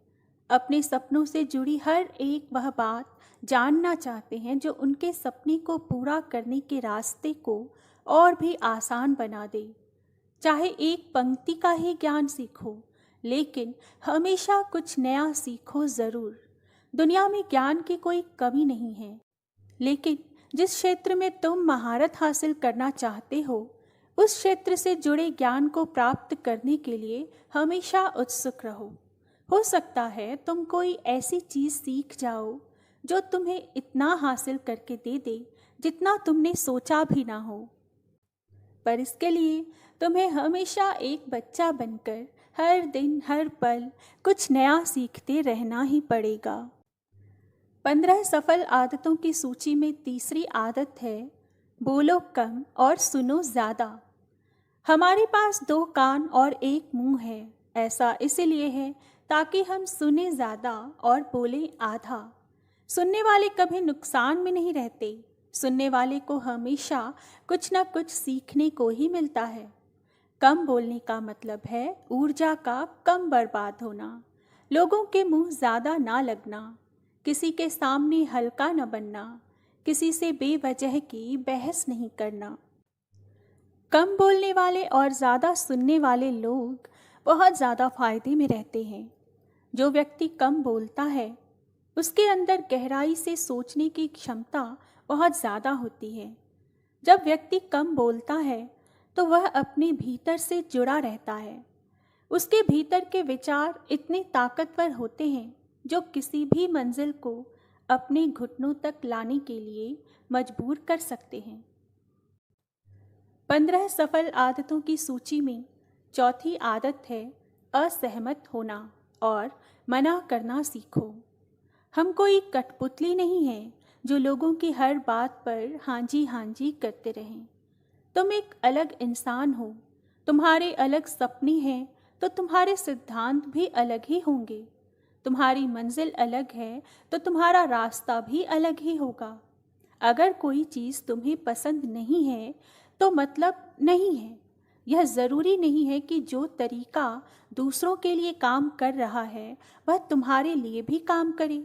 अगर तुम भी औरों का तरीका इस्तेमाल करोगे तो औरों की तरह ही बनोगे, लेकिन तुम इस दुनिया के सबसे अलग इंसान हो। तुम्हारे जैसा और कोई भी नहीं है। इसीलिए तुम्हें असहमत होने का पूरा हक है, अपनी बात रखने का पूरा हक है और ना बोलने का, और उस काम को, हर उस बात को जो तुम्हारे सपनों, तुम्हारे लक्ष्यों के लिए ठीक नहीं है, ना करने का। अगर तुम्हारा मन नहीं है मित्रों के साथ घूमने जाने का तो तुम मना करना सीखो।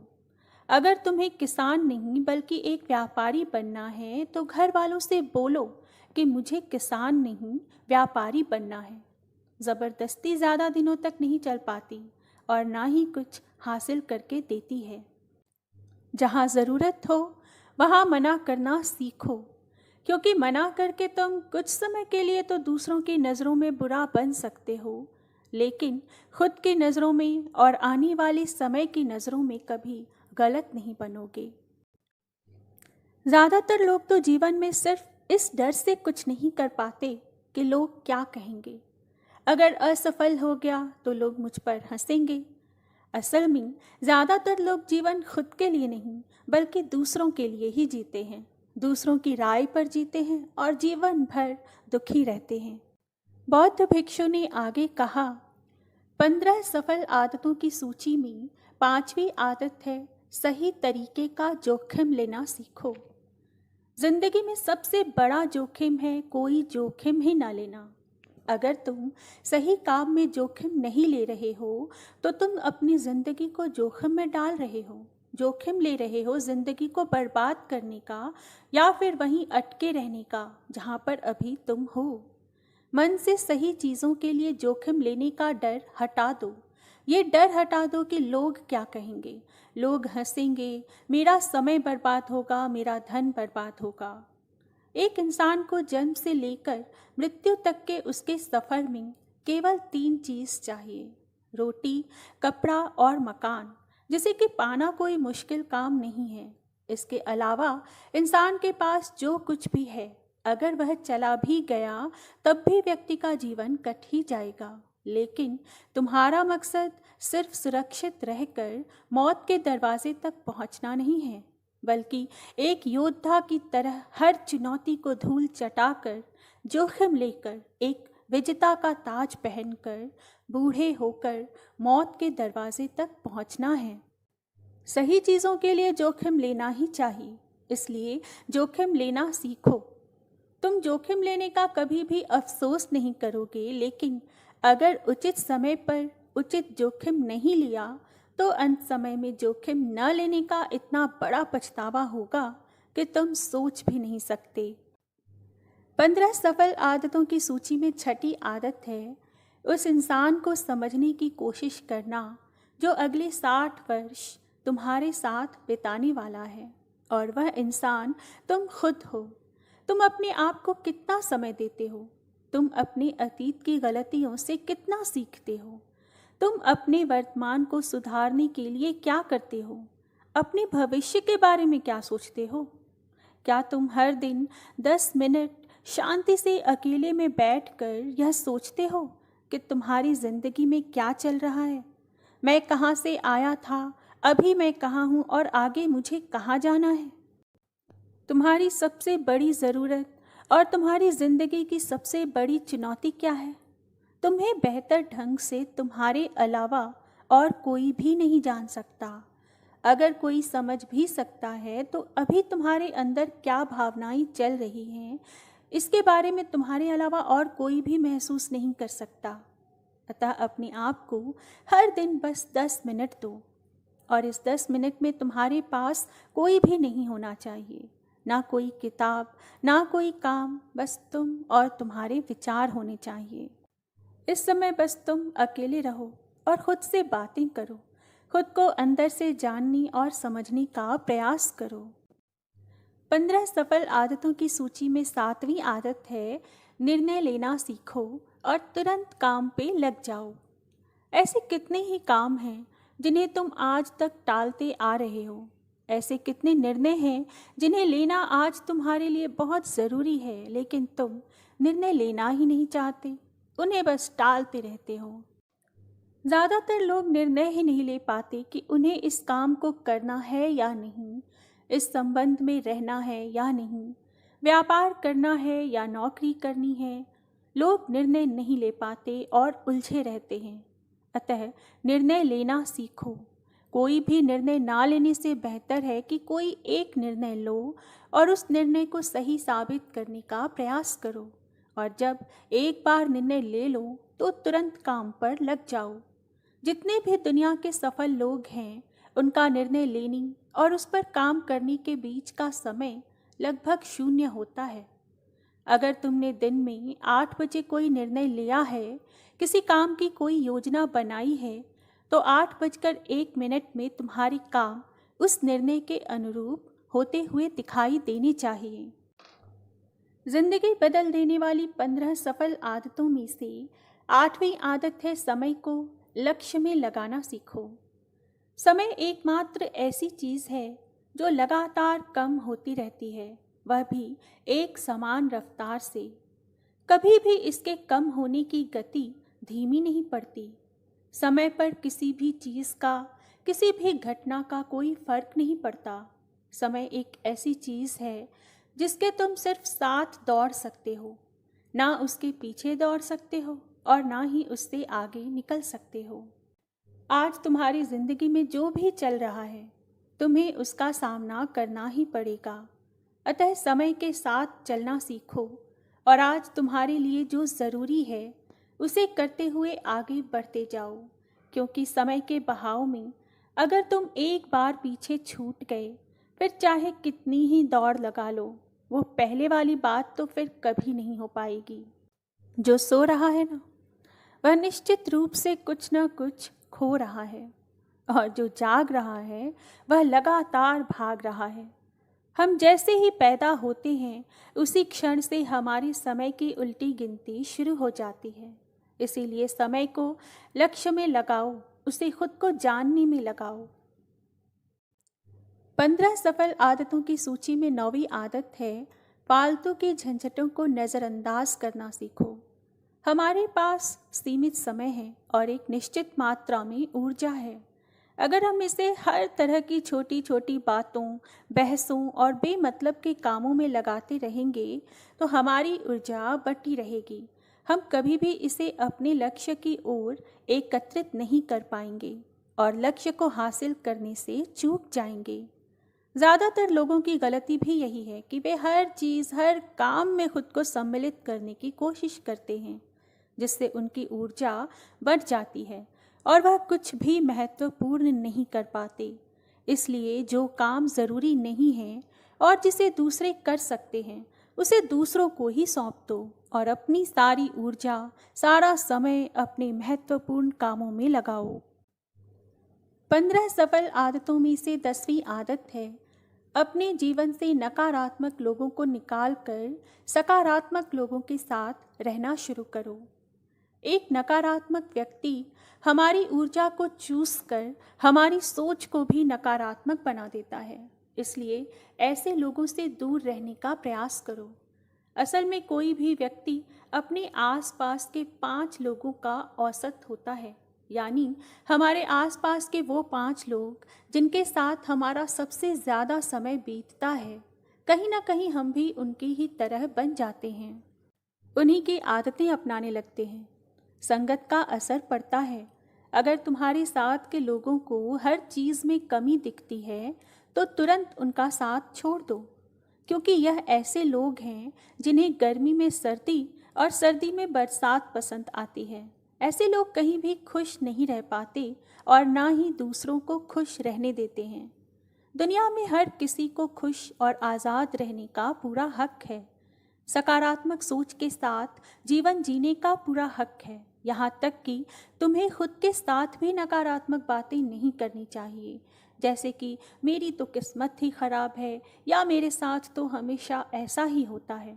दुनिया में जितने भी सफल लोग हुए हैं, उन्होंने हमेशा खुद के भीतर एक सकारात्मक इंसान ही देखा है और नकारात्मक लोगों की बातों को हमेशा नज़रअंदाज ही किया है। अतः कभी भी मूर्ख और नकारात्मक लोगों से मत उलझो, क्योंकि उनका तो कुछ नहीं बिगड़ेगा और तुम्हें कुछ मिलेगा नहीं। 15 सफल आदतों में से 11वीं आदत है कि जब भी दिमाग में कोई अच्छा और नया विचार आए तो तुरंत उसे एक कागज़ पर लिख लो। हमारा दिमाग हर दिन कुछ नए और अच्छे विचार लाता रहता है। अगर हम इन्हें लिखकर सुरक्षित नहीं रखते तो हम इन्हें हमेशा हमेशा के लिए भूल जाएंगे। इसके साथ ही अगर तुम्हारी कोई भी योजना है तो उसे भी अच्छे से लिखो। ऐसा करने से वो योजना हमारे दिमाग में पक्की हो जाती है। इसके साथ ही उन सारी चीज़ों के बारे में भी लिखो जिन्हें तुम पाना चाहते हो। ऐसी आदतों के बारे में भी लिखो जिन्हें तुम अपनाना चाहते हो या छोड़ना चाहते हो। विचारों को लिख लेने से हमारे दिमाग का बोझ खत्म हो जाता है, उन्हें याद रखने का और फिर हमारा दिमाग स्वतंत्र होकर नए विचारों के बारे में सोच सकता है। 15 सफल आदतों की सूची में 12वीं आदत है स्वस्थ रहो और स्वस्थ जीवन शैली अपनाओ। कम खाओ और ज़्यादा पचाओ। रोज़ सुबह का प्राणायाम, व्यायाम एवं ध्यान न केवल तुम्हें स्वस्थ रखेगा बल्कि तुम्हें सुंदर भी बनाएगा और तुम्हारे आत्मविश्वास को बढ़ाएगा। एक स्वस्थ मन और स्वस्थ शरीर के साथ तुम अपनी ज़िंदगी में ज़्यादा तेज़ी से तरक्की कर पाओगे और अपनी मंजिल को हासिल कर पाओगे। पहला सुख होता है निरोगी काया, और इसका पता हमें तब चलता है जब हम गंभीर रूप से बीमार पड़ते हैं। 15 सफल आदतों की सूची में 13वीं आदत है हमेशा खुश रहो, मुस्कुराते रहो। रोने वाले इंसान से कोई भी मित्रता नहीं करना चाहता और ना ही उसके साथ समय बिताना चाहता है, क्योंकि हर व्यक्ति के जीवन में अपने दुख, अपनी तकलीफ़ें हैं। फिर कोई क्यों बेवजह के दुख और तकलीफ़ अपने जीवन में बढ़ाना चाहेगा? इसीलिए मुस्कुराते रहो। अगर तुम मुस्कुराते रहोगे तो दूसरों को तुम में एक उम्मीद की किरण ही दिखेगी। हो सकता है तुम्हारे मुस्कुराने से कोई और अपनी तकलीफ़ भुला दे। अब मुस्कुराने का मतलब यह नहीं कि तुम हर समय हंसते रहो। मुस्कुराने का मतलब है कि तुम खुश रहो, सकारात्मक रहो और यह सोचो कि तुम बहुत किस्मत वाले हो। तुम्हारे जीवन में कोई कमी नहीं है और अगर कोई कमी है भी तो तुम उसे पूरा कर सकते हो। 15 सफल आदतों की सूची में 14वीं आदत है हमेशा अपनी कमाई से कम खर्च करो और कुछ धन भविष्य की मुसीबत के लिए बचा कर रखो। अधिकतर लोग दिखावे के चक्कर में अपनी कमाई से ज़्यादा खर्च कर देते हैं और फिर जिंदगी भर गरीबी के बोझ तले दबकर दुख से भरा जीवन बिताते हैं। इसीलिए सही तरीके से अपनी आमदनी बढ़ाने की कोशिश करो। आमदनी से कम खर्च करो और भविष्य के लिए कुछ बचा कर रखो। 15 सफल आदतों की सूची में 15वीं और अंतिम आदत है जिम्मेदार इंसान बनो। ऐसे बहुत सारे काम हैं जिन्हें करके तुम दूसरों की मदद कर सकते हो, अतः दूसरों के दुखों को कम करने का प्रयास करो। एक सफल व्यक्ति पूरी तरह से सफल तभी कहलाता है जब वह अपने साथ साथ अपने देश का और अपने समाज का भी भला करे। इसीलिए लोगों की मदद करो, भलाई के काम करो और समाज में अच्छा उदाहरण पेश करने का प्रयास करो। बौद्ध भिक्षु ने आगे कहा कि ये थी वो 15 आदतें जिन्हें अपनाकर तुम एक अत्यंत सफल जीवन जी सकते हो और दूसरों के लिए भी एक मिसाल बन सकते हो। उस परेशान व्यक्ति को अपने प्रश्नों का उत्तर मिल चुका था, अतः उसने बौद्ध भिक्षु का धन्यवाद किया और वहाँ से चला गया। बहुत समय पहले की बात है। किसी नगरी में एक छोटा सा गांव था। उस गांव में एक किसान रहता था जिसका नाम कमलनाथ था। कमलनाथ सांसारिक वस्तुओं से दूर रहता था। वह अपने आप को, अपने मन को अध्यात्म की ओर ले जाना चाहता था, क्योंकि उन्हें उनका रहन सहन, उनका खान पान, उनका बोलने का तरीका बहुत अच्छा लगता था। वो जब भी किसी बौद्ध भिक्षु को देखता तो उनके जैसा बनने की कल्पना करने लगता, लेकिन अपने परिवार के कारण वह यह कदम उठा नहीं सकता था। बौद्ध भिक्षु बनने का फैसला इसलिए नहीं ले पा रहा था, जिस कारण उसे अपने इस विचार को बार बार त्यागना पड़ता था। लेकिन फिर भी उसके मन में अध्यात्म को जानने की एक प्रबल इच्छा थी, जिस कारण वह काफी दुखी भी रहने लग गया था। एक तरफ उसका पूरा परिवार है और दूसरी तरफ वह उन्हें छोड़कर अध्यात्म की ओर जाना चाहता था। अतः वह इन दोनों के बीच में फंसकर कश्मकश में रहकर दुखी रहने लग गया। अब उसे यह भी समझ में नहीं आ रहा था कि वो भला करे तो क्या करे, इसका समाधान आखिर कैसे ढूंढे। वो अपनी समस्या किससे बताए जो उसका समाधान उसे दे सके। एक दिन इसी कश्मकश में कमलनाथ अपने खेत में हल चला रहा था। वह अपना काम पूर्ण रूप से मन लगाकर कर रहा था कि तभी उसकी नज़र अचानक खेत के किनारे से जाते हुए एक बौद्ध भिक्षु पर पड़ी। उस समय गर्मी का मौसम था और सूरज पूरे उफान पर था। किसान दौड़ा दौड़ा उन बौद्ध भिक्षु के पास पहुंचा और उनसे कहा कि हे गुरुवर, आप इतनी तेज धूप में कहाँ जा रहे हैं? कमलनाथ की बात सुनकर बौद्ध भिक्षु उससे बोले, मुझे जहाँ जाना है मैं वहीं पर जा रहा हूँ, पर तुम कहाँ जाना चाहते हो? उस किसान को बौद्ध भिक्षु की यह बात समझ में नहीं आई।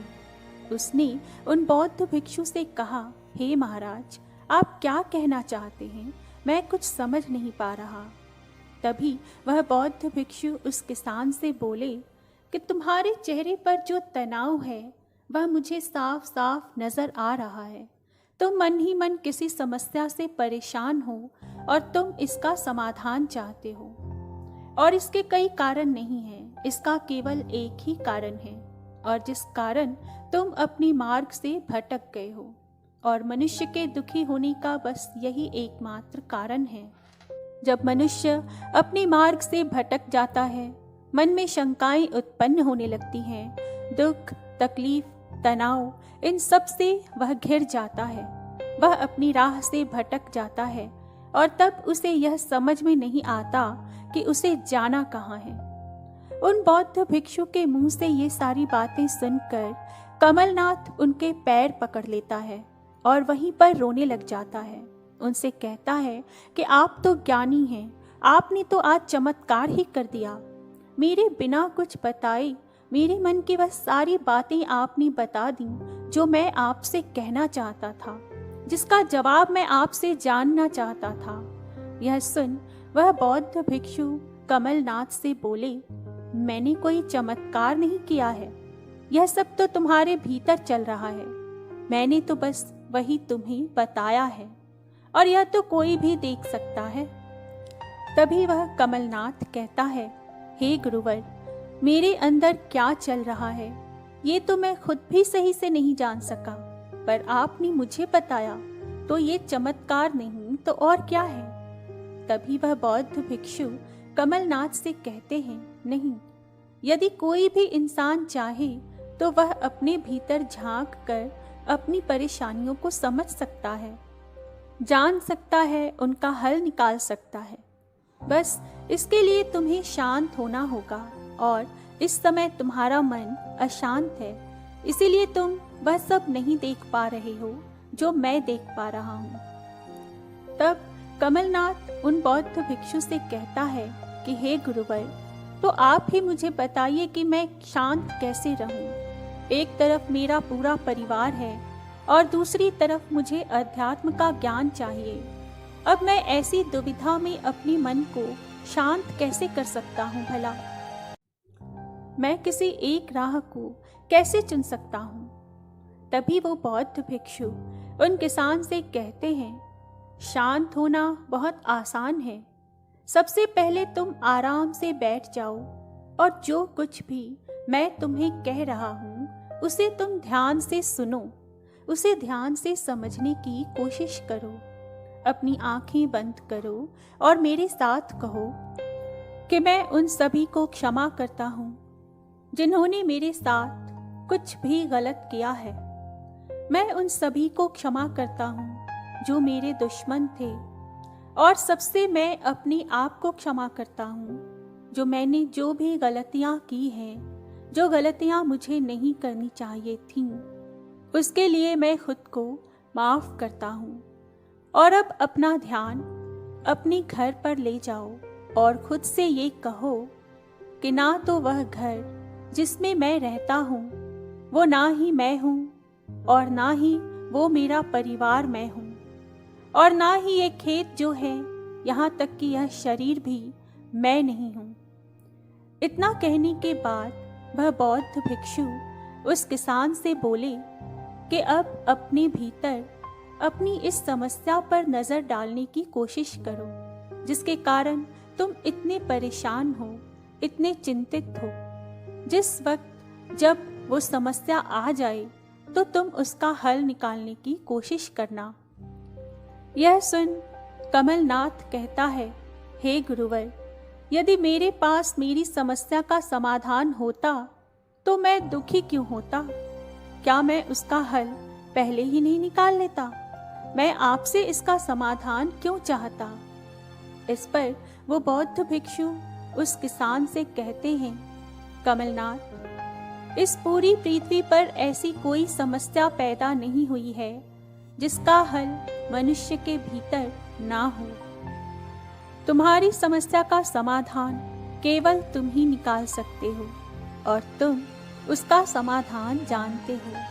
केवल तुम्हें उसे पहचानने की जरूरत है और वो समस्या और समाधान तुम्हारे ही भीतर है। मगर क्योंकि तुम इस बात को स्वीकार नहीं कर पा रहे हो, इसीलिए तुम इसके हल तक भी नहीं पहुंच पा रहे हो। यदि तुम अपनी समस्या को स्वीकार करो, यदि तुम अपने आप पर विश्वास करो, तो तुम उस समस्या का समाधान भी ढूंढ सकते हो, क्योंकि समस्या पैदा करने वाली भी हम ही हैं, उसका हल भी निकालने वाले हम ही हैं। इसलिए तुम उस समस्या का समाधान 100% निकाल ही लोगे। बस तुम्हें खुद पर विश्वास करना होगा, स्वीकार करना होगा कि वह समस्या जिसका तुम हल ढूंढ रहे हो, उसका समाधान तुम्हारे ही भीतर है। यह सुन कमलनाथ बोला, हे गुरुवर, आपकी यह बातें सुनकर मन को बड़ी शांति मिलती है। तभी वह बौद्ध भिक्षु उस किसान से बोले, ये तो मनुष्य की प्रकृति है। मनुष्य अपनी विकृतियों के कारण ही अपने स्वभाव से अलग होता जाता है, भिन्न भिन्न प्रकार के स्वभाव को अपना लेता है, वरना शांत रहना तो मनुष्य की प्रकृति ही है। मनुष्य जब चाहे तब अपनी प्रकृति को वापस अपना सकता है।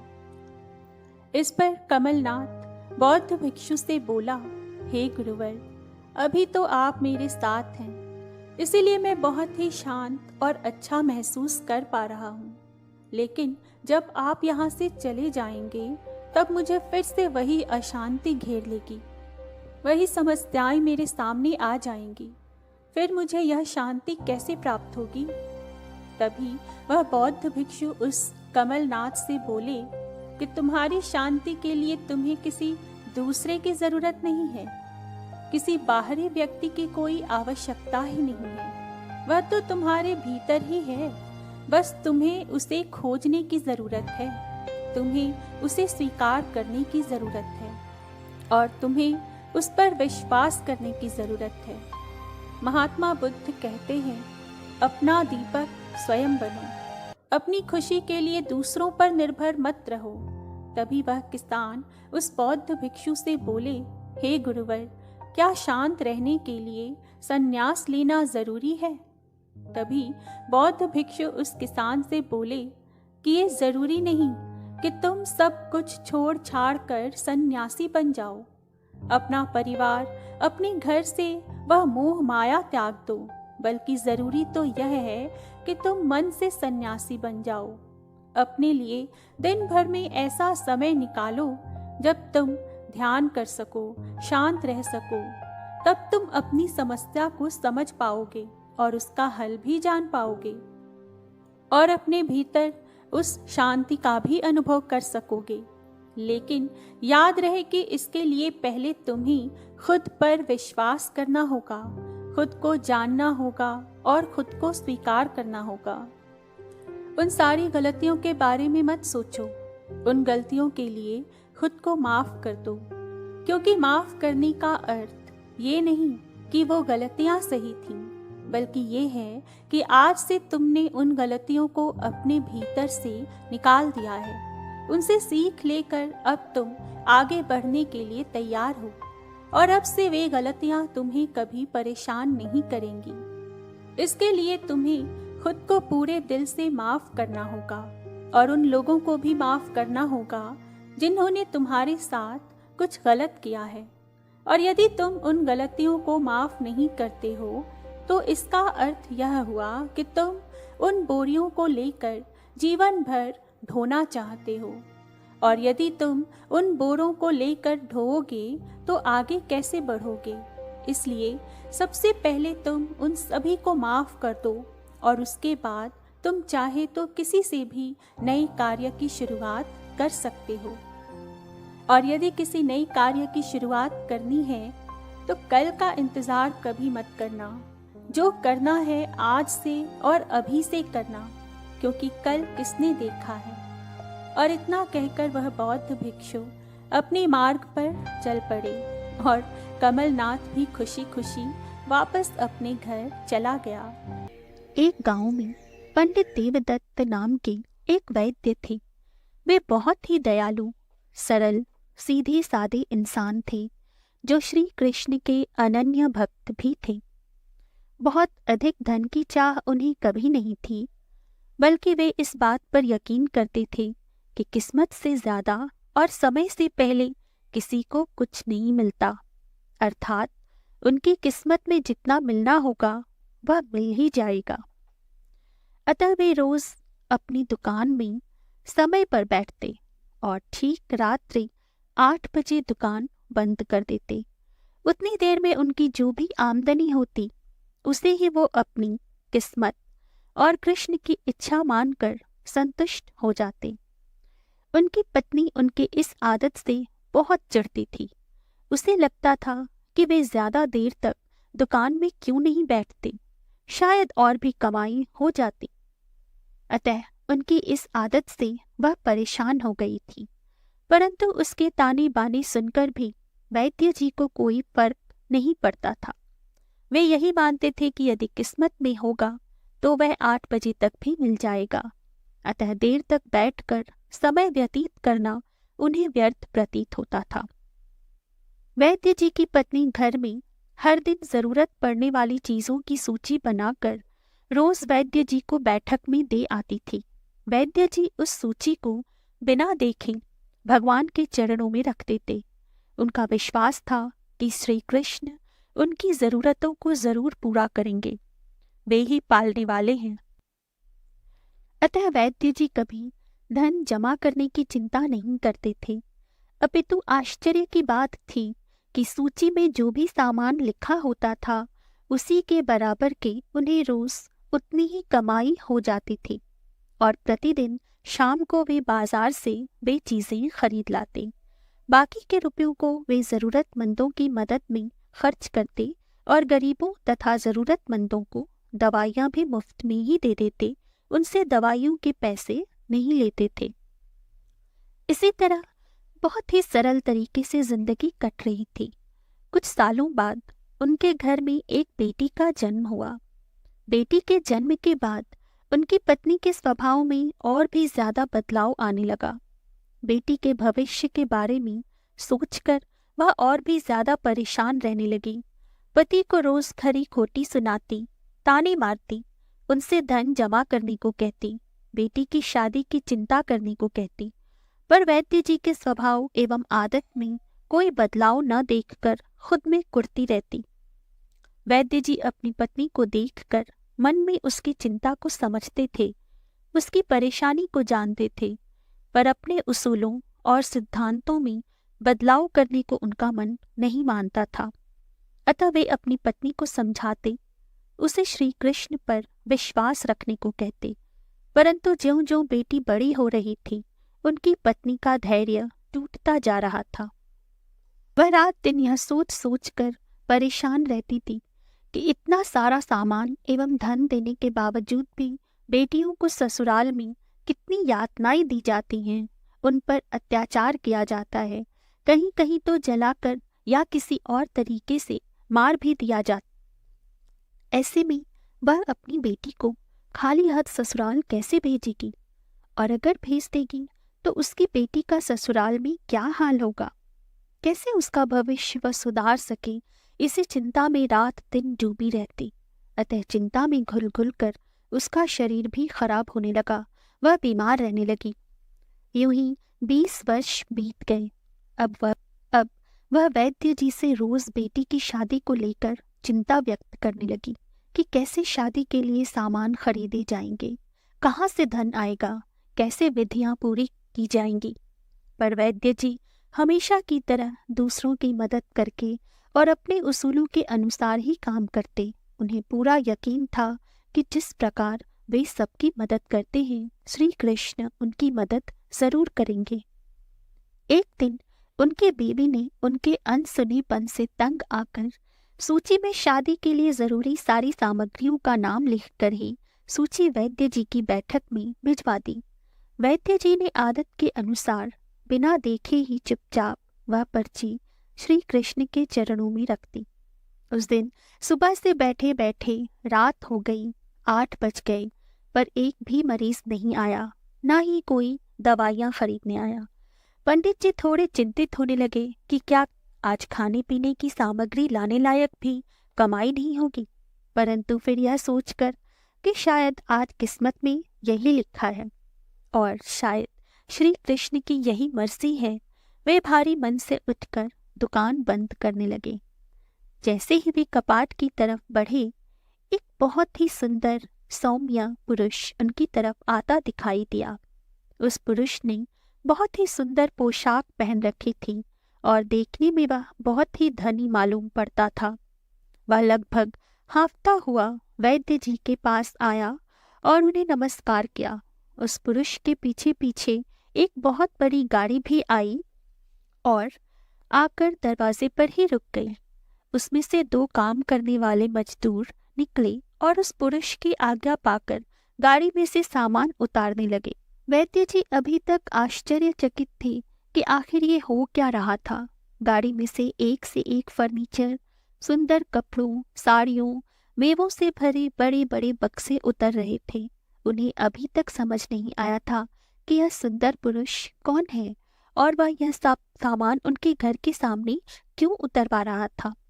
तभी वह पुरुष स्वयं उनके एकदम पास आ गया और कहने लगा, देवदत्त जी, आपको शायद याद नहीं होगा, बहुत सालों पहले की बात है, करीब 20-22 वर्ष पहले की। तब मैं इसी शहर में रहा करता था, यहाँ से काफी दूर। मेरी पत्नी तब गर्भवती थी। कुछ ही दिनों में वह बच्चे को जन्म देने वाली थी, परंतु उसके कुछ ही समय पहले अचानक वह बीमार पड़ गई, जिसकी वजह से वह लगातार अस्वस्थ होती जा रही थी। बहुत सारे डॉक्टर, वैद्य को दिखाने के बाद भी उसकी हालत में सुधार नहीं हो रहा था। मैं लगभग हिम्मत हार चुका था कि एक दिन किसी ने मुझे आपके बारे में बताया। आपका पता पूछते पूछते मैं यहाँ आया तो आप तभी दुकान बंद कर रहे थे। मेरे कहने पर कि दवा चाहिए, आपने दवा तो दे दी, पर आपने कहा कि मैं 8 बजे के बाद मरीज नहीं देखता या दवा नहीं देता, तो आपने मुझसे कई बार कहने पर भी दवा के पैसे नहीं लिए। जब मैं आपसे दवा ले रहा था, उसी वक्त ऊपर से दाई ने आकर आपको खबर दी कि आपकी पत्नी ने बेटी को जन्म दिया है और आप तुरंत ऊपर चले गए। आपकी छोटी दुकान की खस्ता हालत देखकर मुझे पूरा यकीन था कि जब इतने बड़े बड़े डॉक्टर्स और महंगी महंगी दवाइयाँ मेरी पत्नी का इलाज नहीं कर पाई, तो यह मुफ्त की दवाई और छोटी सी दुकान में बैठने वाले वैद्य की दवाई से भला क्या चमत्कार हो जाएगा।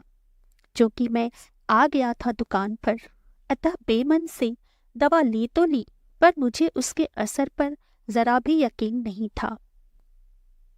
अतः मैंने दवा ले जाकर घर के कहीं कोने में रख दी।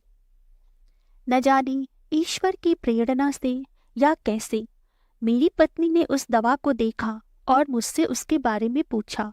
मैंने उसे सब बात बताई तो उसने उस दवा को खाना शुरू कर दिया और आश्चर्य की बात थी, या शायद ईश्वर का चमत्कार, मेरी पत्नी 1 हफ्ते में ही पूरी तरह स्वस्थ हो गई और ठीक 15 दिन के बाद उसने भी एक बहुत ही स्वस्थ और सुंदर बेटी को जन्म दिया। उसके स्वस्थ होने और मेरी स्त्री के भी बेटी के जन्म से मुझे आपके घर में भी बेटी के जन्म की याद आई। अतः उसी दिन से मैंने और मेरी पत्नी ने संकल्प कर लिया कि अब से हम अपनी बेटी के लिए जो कुछ भी संचित करेंगे उतना ही और वही आपकी बेटी के लिए भी करेंगे। 1 महीने में मेरी बेटी की शादी है। मुझे लगा कि अब आपकी बेटी की भी शादी का समय आ गया है, तो मुझे इस ऋण से मुक्त हो जाना चाहिए। अतः यह सब आपकी बेटी के लिए है। कृपया इसे स्वीकार करें और मुझे तथा मेरी पत्नी को इस महाऋण से मुक्त कर। वैद्य जी को अभी भी सब कुछ सपने जैसा प्रतीत हो रहा था। उन्हें समझ में नहीं आ रहा था कि यह सब क्या हो रहा है। आश्चर्य और किंकर्तव्य विमूढ़ता की स्थिति में वे ऊपर गए और अपनी स्त्री से सारी बात बताई। उनकी स्त्री को सब समझ आ गया और पहली बार उसे अपने पति के उसूलों, सिद्धांतों और श्री कृष्ण के प्रति अटूट आस्था पर श्रद्धा उमड़ आई। आज उसे एहसास हुआ कि वह कितनी गलत थी जो अपने पति को हमेशा ताने मारा करती थी, खरी खोटी सुनाती थी, परंतु उसके सरल हृदय पति ने उसे कभी पलटकर जवाब नहीं दिया और अपनी आस्था तथा भलाई के मार्ग पर हमेशा अटल रहे। उसकी आंखों में अपने पति के प्रति श्रद्धा एवं आदर से हर्ष के आंसू उमड़ आए। उसी भाव से वह अत्यंत प्रेम से अपने पति के हृदय से लग गई। पंडित जी और आश्चर्य में डूब गए और पूछने लगे, अरे भाई, तुम्हें क्या हो गया? आखिर यह सब क्या है? क्या तुम्हें सब पहले से पता था? उनकी पत्नी जवाब में हौले से मुस्कुराई और उनका हाथ पकड़कर नीचे दुकान में श्री कृष्ण की मूर्ति के पास लेकर गई। श्री कृष्ण को श्रद्धा से प्रणाम कर उसने वह पर्ची उठा ली और वैद्य जी के हाथों में देकर कहा, इसे खोलिए और पढ़िए। पंडित जी ने प्रश्नवाचक मुद्रा में पत्नी की तरफ देखते हुए पर्ची को खोला और जब खोलकर पढ़ा तो उनकी आंखें फटी की फटी रह गईं। पर्ची में विवाह के लिए जरूरी सारी सामग्री लिखी हुई थी। बहुमूल्य पोशाक, घर में प्रयोग में आने वाले महंगे फर्नीचर, बर्तन, गहने, साड़ियां आदि का ही नाम लिखा हुआ था, जो उनकी पत्नी ने सुबह श्री कृष्ण के प्रति उनकी श्रद्धा एवं किस्मत में विश्वास से चिढ़कर गुस्से में लिख कर दिया था। यह सोचकर कि देखती हूँ कि रोज आटा, दाल, तेल और चावल भर पैसा देने वाले श्री कृष्ण आज कहाँ से इनकी यह जरूरतें पूरी करते हैं। पंडित जी यह सब देखकर दंग रह गए और उनकी आंखों में श्री कृष्ण के प्रति अटूट श्रद्धा और आस्था से आंसू आ गए और दोनों हर्ष से एक दूसरे के गले लग गए। एक दिन जब गौतम बुद्ध अपने विचारों में मग्न थे, उनके मन में एक प्रश्न आया कि दुख क्या होता है, क्यों होता है, कौन दुखी है और किसे दुखी होना चाहिए। समाज में आसपास बिखरे जितने चित्र थे उनकी आंखों के सामने तैर गए। किसी के पास जाड़े की कड़कड़ाती रात में ओढ़ने के लिए कंबल नहीं, वह दुखी है। किसी को बहुत भूख लगी है पर 2 रोटी नहीं है पास में, वह दुखी है। किसी के पास रहने के लिए एक स्थायी जगह नहीं है, जो सड़कों पर, फुटपाथ पर, गलियों में मुर्दों की तरह बस लेट जाता है, वह दुखी है। किसी के बहुत गरीबी का देहांत हो गया, वह दुखी है। अतः सभी किसी न किसी चीज की कमी से दुखी है। पर जिसके पास यह सब कुछ है वह भी क्यों दुखी है? बिजली की तरह मन में कौन था? बुद्ध अभी अपने विचारों में मग्न ही थे कि तभी उनका शिष्य आया और दोनों भिक्षा मांगने गांव की तरफ चल दिए। रास्ते में गौतम बुद्ध शिष्य के साथ चल तो रहे थे, पर उनका अंतर्मन अभी भी अपने प्रश्नों का उत्तर ढूंढ रहा था। कई घरों में भिक्षा मांगकर अंत में घूमते घूमते वे गांव के उस घर में पहुंचे जहां सबसे ज्यादा संपन्नता दिख रही थी। ज्यों ही वे द्वार पर पहुंचे, पीछे से एक बच्ची ने आकर उन्हें पीछे के दरवाजे पर चलने को कहा। शिष्य की तरफ देखते हुए गौतम बुद्ध ने कुछ सोचा और वे लड़की के पीछे चलते हुए घर के पिछले भाग में पहुंचे। वहां एक स्त्री पहले से ही अनाज का कटोरा लेकर खड़ी थी। गौतम बुद्ध एवं उनके शिष्य के पहुंचते ही उसने अनाज का कटोरा बगल में खिड़की के नीचे बने पटरे पर रख दिया और उनके पैर पकड़कर रोने लगी और रोते रोते ही कहने लगी, मैं बहुत दुखी हूँ महाराज, मैं बहुत दुखी हूँ। आप तो ज्ञानी हैं, मुझे सही राह दिखाइए ताकि मैं भी सुख चैन की नींद ले सकूं। मेरा दुख कुछ कम हो जाए। इस घर में मेरा जीना हराम हो रहा है। यहाँ के लोग मुझे प्रेम नहीं करते, बस मुझसे काम लेना जानते हैं। रात दिन मुझसे काम कराते हैं, मैं कभी सुकून नहीं पाती। मन में सदैव एक बेचैनी रहती है। छटपटाती रहती हूँ कि आखिर मैं इस घर की बहू हूँ या दासी। खाना बनाना, झाड़ू लगाना, कपड़े धोना, सारे दिन बस काम करती रहती हूँ। सभी मज़े करते रहते हैं, तब मैं बर्तन मांजती हूँ। जब सब सोए रहते हैं तब मुझे उठकर सबके लिए पानी भरना पड़ता है, सबके लिए खाना बनाना पड़ता है। और कहते कहते स्त्री और भी जोर जोर से रोने लगी। मैं बहुत दुखी हूँ महाराज, इतना कि अब थक गई हूँ, ऊब गई हूँ इस जीवन से, इस घर से, इस संसार से। इस घर में प्रेम नहीं है आचार्य। दिन रात खटते रहने पर भी यहाँ कभी प्रेम नहीं मिलता। यहाँ तो एक नौकरानी है जो दिन रात काम में जुटी रहती है, और वह नौकरानी मैं हूँ। और मुझे इसके बदले में मिलता क्या है? कुछ भी नहीं। उल्टे मेरे सिर पर काम का और बोझ लाद दिया जाता है। यह सब सुनकर गौतम बुद्ध आश्चर्य में पड़ गए। घर की स्थिति देखकर उन्हें समझ में आ गया था कि घर में धन धान्य एवं सुख समृद्धि में किसी प्रकार की कोई कमी नहीं है। वह हर तरह से संपन्न एवं समृद्ध है। फिर भी मन में इतनी दुश्चिंताएं, अपने घर तथा जिम्मेदारियों के प्रति उसकी उदासीनता एवं ऐसी नकारात्मक भावनाएं देखकर उन्हें अफसोस भी हुआ, और उस स्त्री के प्रश्नों में अपने प्रश्नों के एक पहलू का उत्तर भी उन्हें मिलने लगा था, पर अभी उसका प्रयोग करके नतीजे तक पहुंचना बाकी था। उन्होंने स्त्री से कहा कि मुझे अफसोस है कि अपने घर के बारे में तुम्हारी ऐसी भावनाएं हैं। जब कोई महिला, पत्नी, माँ, गृहिणी की अपनी जिम्मेदारी को पसंद न करे तो वह बहुत दुखद होता है। स्पष्ट है कि तुम्हारे सोचने का तरीका आत्म केंद्रित है, जिस वजह से तुम अपने ही परिवार के प्रेम को महसूस नहीं कर पा रही हो और फलस्वरूप उसका आनंद नहीं ले पा रही हो। ऐसा करके तुम अपने परिवार के प्रेम को खुद ही रोक रही हो, खुद को थका रही हो और चिड़चिड़ी होती जा रही हो। यह सब कहकर गौतम बुद्ध ने उस स्त्री से कहा, ठीक है, मैं आपकी समस्या को सुनने समझने के बाद एक उपाय बताता हूँ। आप कम से कम 1 महीने तक यह उपाय दिल लगाकर करिए और फिर देखिए कि असर हो रहा है या नहीं, अर्थात आपका दुख कुछ कम हो रहा है या नहीं। फिर उन्होंने कहा, जब आप खाना बनाती हैं तब आप उसमें मसाले डालती हैं। सब्जी बनाते समय नमक और मिर्च मसालों का उपयोग करती हैं।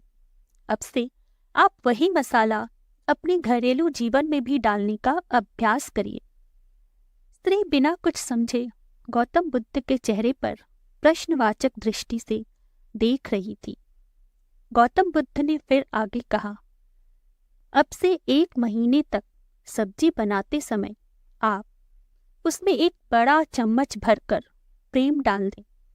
बाकी मसाले मिलाते समय ये शब्द मन में सोचें, हो सके तो उन्हें जोर से कहें भी, अब मैं अपने परिवार के लिए यह भोजन जो बना रही हूँ उसमें अपना सच्चा प्रेम मिला रही हूँ। इससे खाने का स्वाद बढ़ जाएगा। साफ सफाई तथा अन्य किसी भी काम को करते समय यूं ही सोचें और ऐसे ही करें। अपने पुराने आहत विचारों को साफ कर दें और सिर्फ प्रेम के बारे में सोचें। जब आप अपने परिवार के लिए पानी भरें तो मन में प्रशंसा के विचार रखें, लेकिन महत्वपूर्ण बात यह है कि किसी दूसरे के शुरू करने का इंतजार ना करें। प्रेम के प्रवाह को आप खुद शुरू करें और उसके बदले में किसी तरह की प्रशंसा या किसी अन्य लाभ की बिल्कुल उम्मीद न करें, ना ही सोचें और ना मिलने पर बिल्कुल आहत न हो। 1 महीने बाद मैं फिर आऊंगा, तब मुझे बताएं कि स्थिति कैसी है। गौतम बुद्ध और उनके शिष्य वापस जा चुके थे।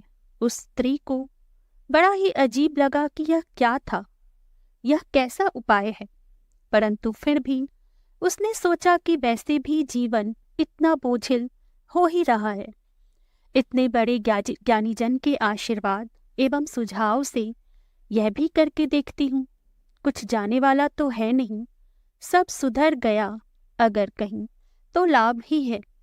अतः वह गौतम बुद्ध के कहे अनुसार एक एक शब्द को मन में दोहराती रहती और उसी के अनुसार दिल लगाकर परिवार के काम में जुट गई।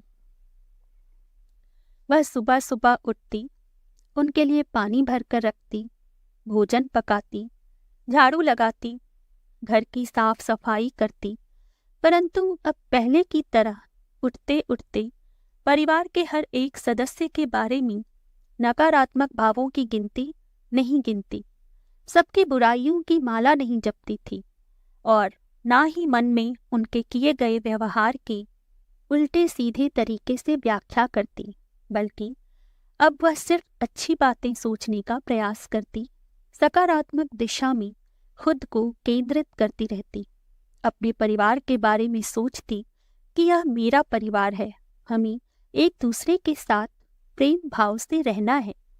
मैं उनके लिए जो भी कर रही हूँ, यह परिवार के प्रति मेरे हिस्से की जिम्मेदारियां हैं, जैसे कि बाकी सभी सदस्यों की अपनी जिम्मेदारियां हैं। मैं किसी पर कोई एहसान नहीं कर रही हूँ। और ऐसी ही सकारात्मक भावनाएं मन में रखते हुए वह सारे काम प्रेम से करती, खुश दिल होकर समर्पित भाव से करती। गौतम बुद्ध को अपने इस प्रयोग का परिणाम जानने के लिए ज्यादा समय तक इंतजार नहीं करना पड़ा। 3 सप्ताह बाद ही वह स्त्री उनके आश्रम आ पहुंची और कहने लगी, आचार्य, मुझे यह स्वीकार करना पड़ेगा कि शुरू में तो मुझे आपके विचार थोड़े अतिशयोक्तिपूर्ण लगे थे। मैं कल्पना भी नहीं कर पाती थी कि सब्जी में एक बड़ा चम्मच भरकर प्रेम कैसे मिलाऊं, नकारात्मक भावों को साफ कैसे करूं और प्रशंसा के साथ घर की साफ सफाई कैसे करूं। लेकिन सच कहूं तो मेरी स्थिति इतनी खराब थी और मैं इतनी दुखी थी कि मैंने आपके अजीबोगरीब लगने वाले तरीकों को भी आजमाने का फैसला किया। अब मैं बस इतना ही कह सकती हूँ कि उनसे मुझे अद्भुत परिणाम मिले हैं। उदाहरण के लिए, पहली ही रात को मेरे पति ने मेरे भोजन की तारीफ की। काफी समय बाद उन्होंने पहली बार तारीफ की थी और आप जानते हैं उन्होंने क्या कहा? आखिर इसमें कौन सी रहस्यमयी चीज डाली है? खाना सचमुच बहुत स्वादिष्ट बना है। मैंने जवाब में कहा कि यह एक रहस्य है, लेकिन मेरे पास और भी रहस्य थे और घर की बाकी चीजों के मामले में भी यही हुआ। हमेशा प्रशंसा नहीं मिली। कई बार तो प्रशंसा भरी निगाहों से मुझे देखा और कई बार तो मेरी मदद भी की। चाहे जो हो, आपकी कृपा एवं आपके आशीर्वाद से अब मुझे अपने सामने एक बिल्कुल नया संसार दिख रहा है। गौतम बुद्ध के मुख पर एक स्मित सी मुस्कान तैर गई। उन्हें भी अपने प्रश्नों का जवाब मिल गया था। दुख क्या है? वास्तव में दुख एक मन स्थिति ही तो है, वरना एक ही प्रकार की स्थिति में 2 लोग अलग अलग तरह से क्यों प्रतिक्रिया देते। और उसी स्मित मुस्कान के साथ वे पुनः अपने ध्यान में मग्न हो गए।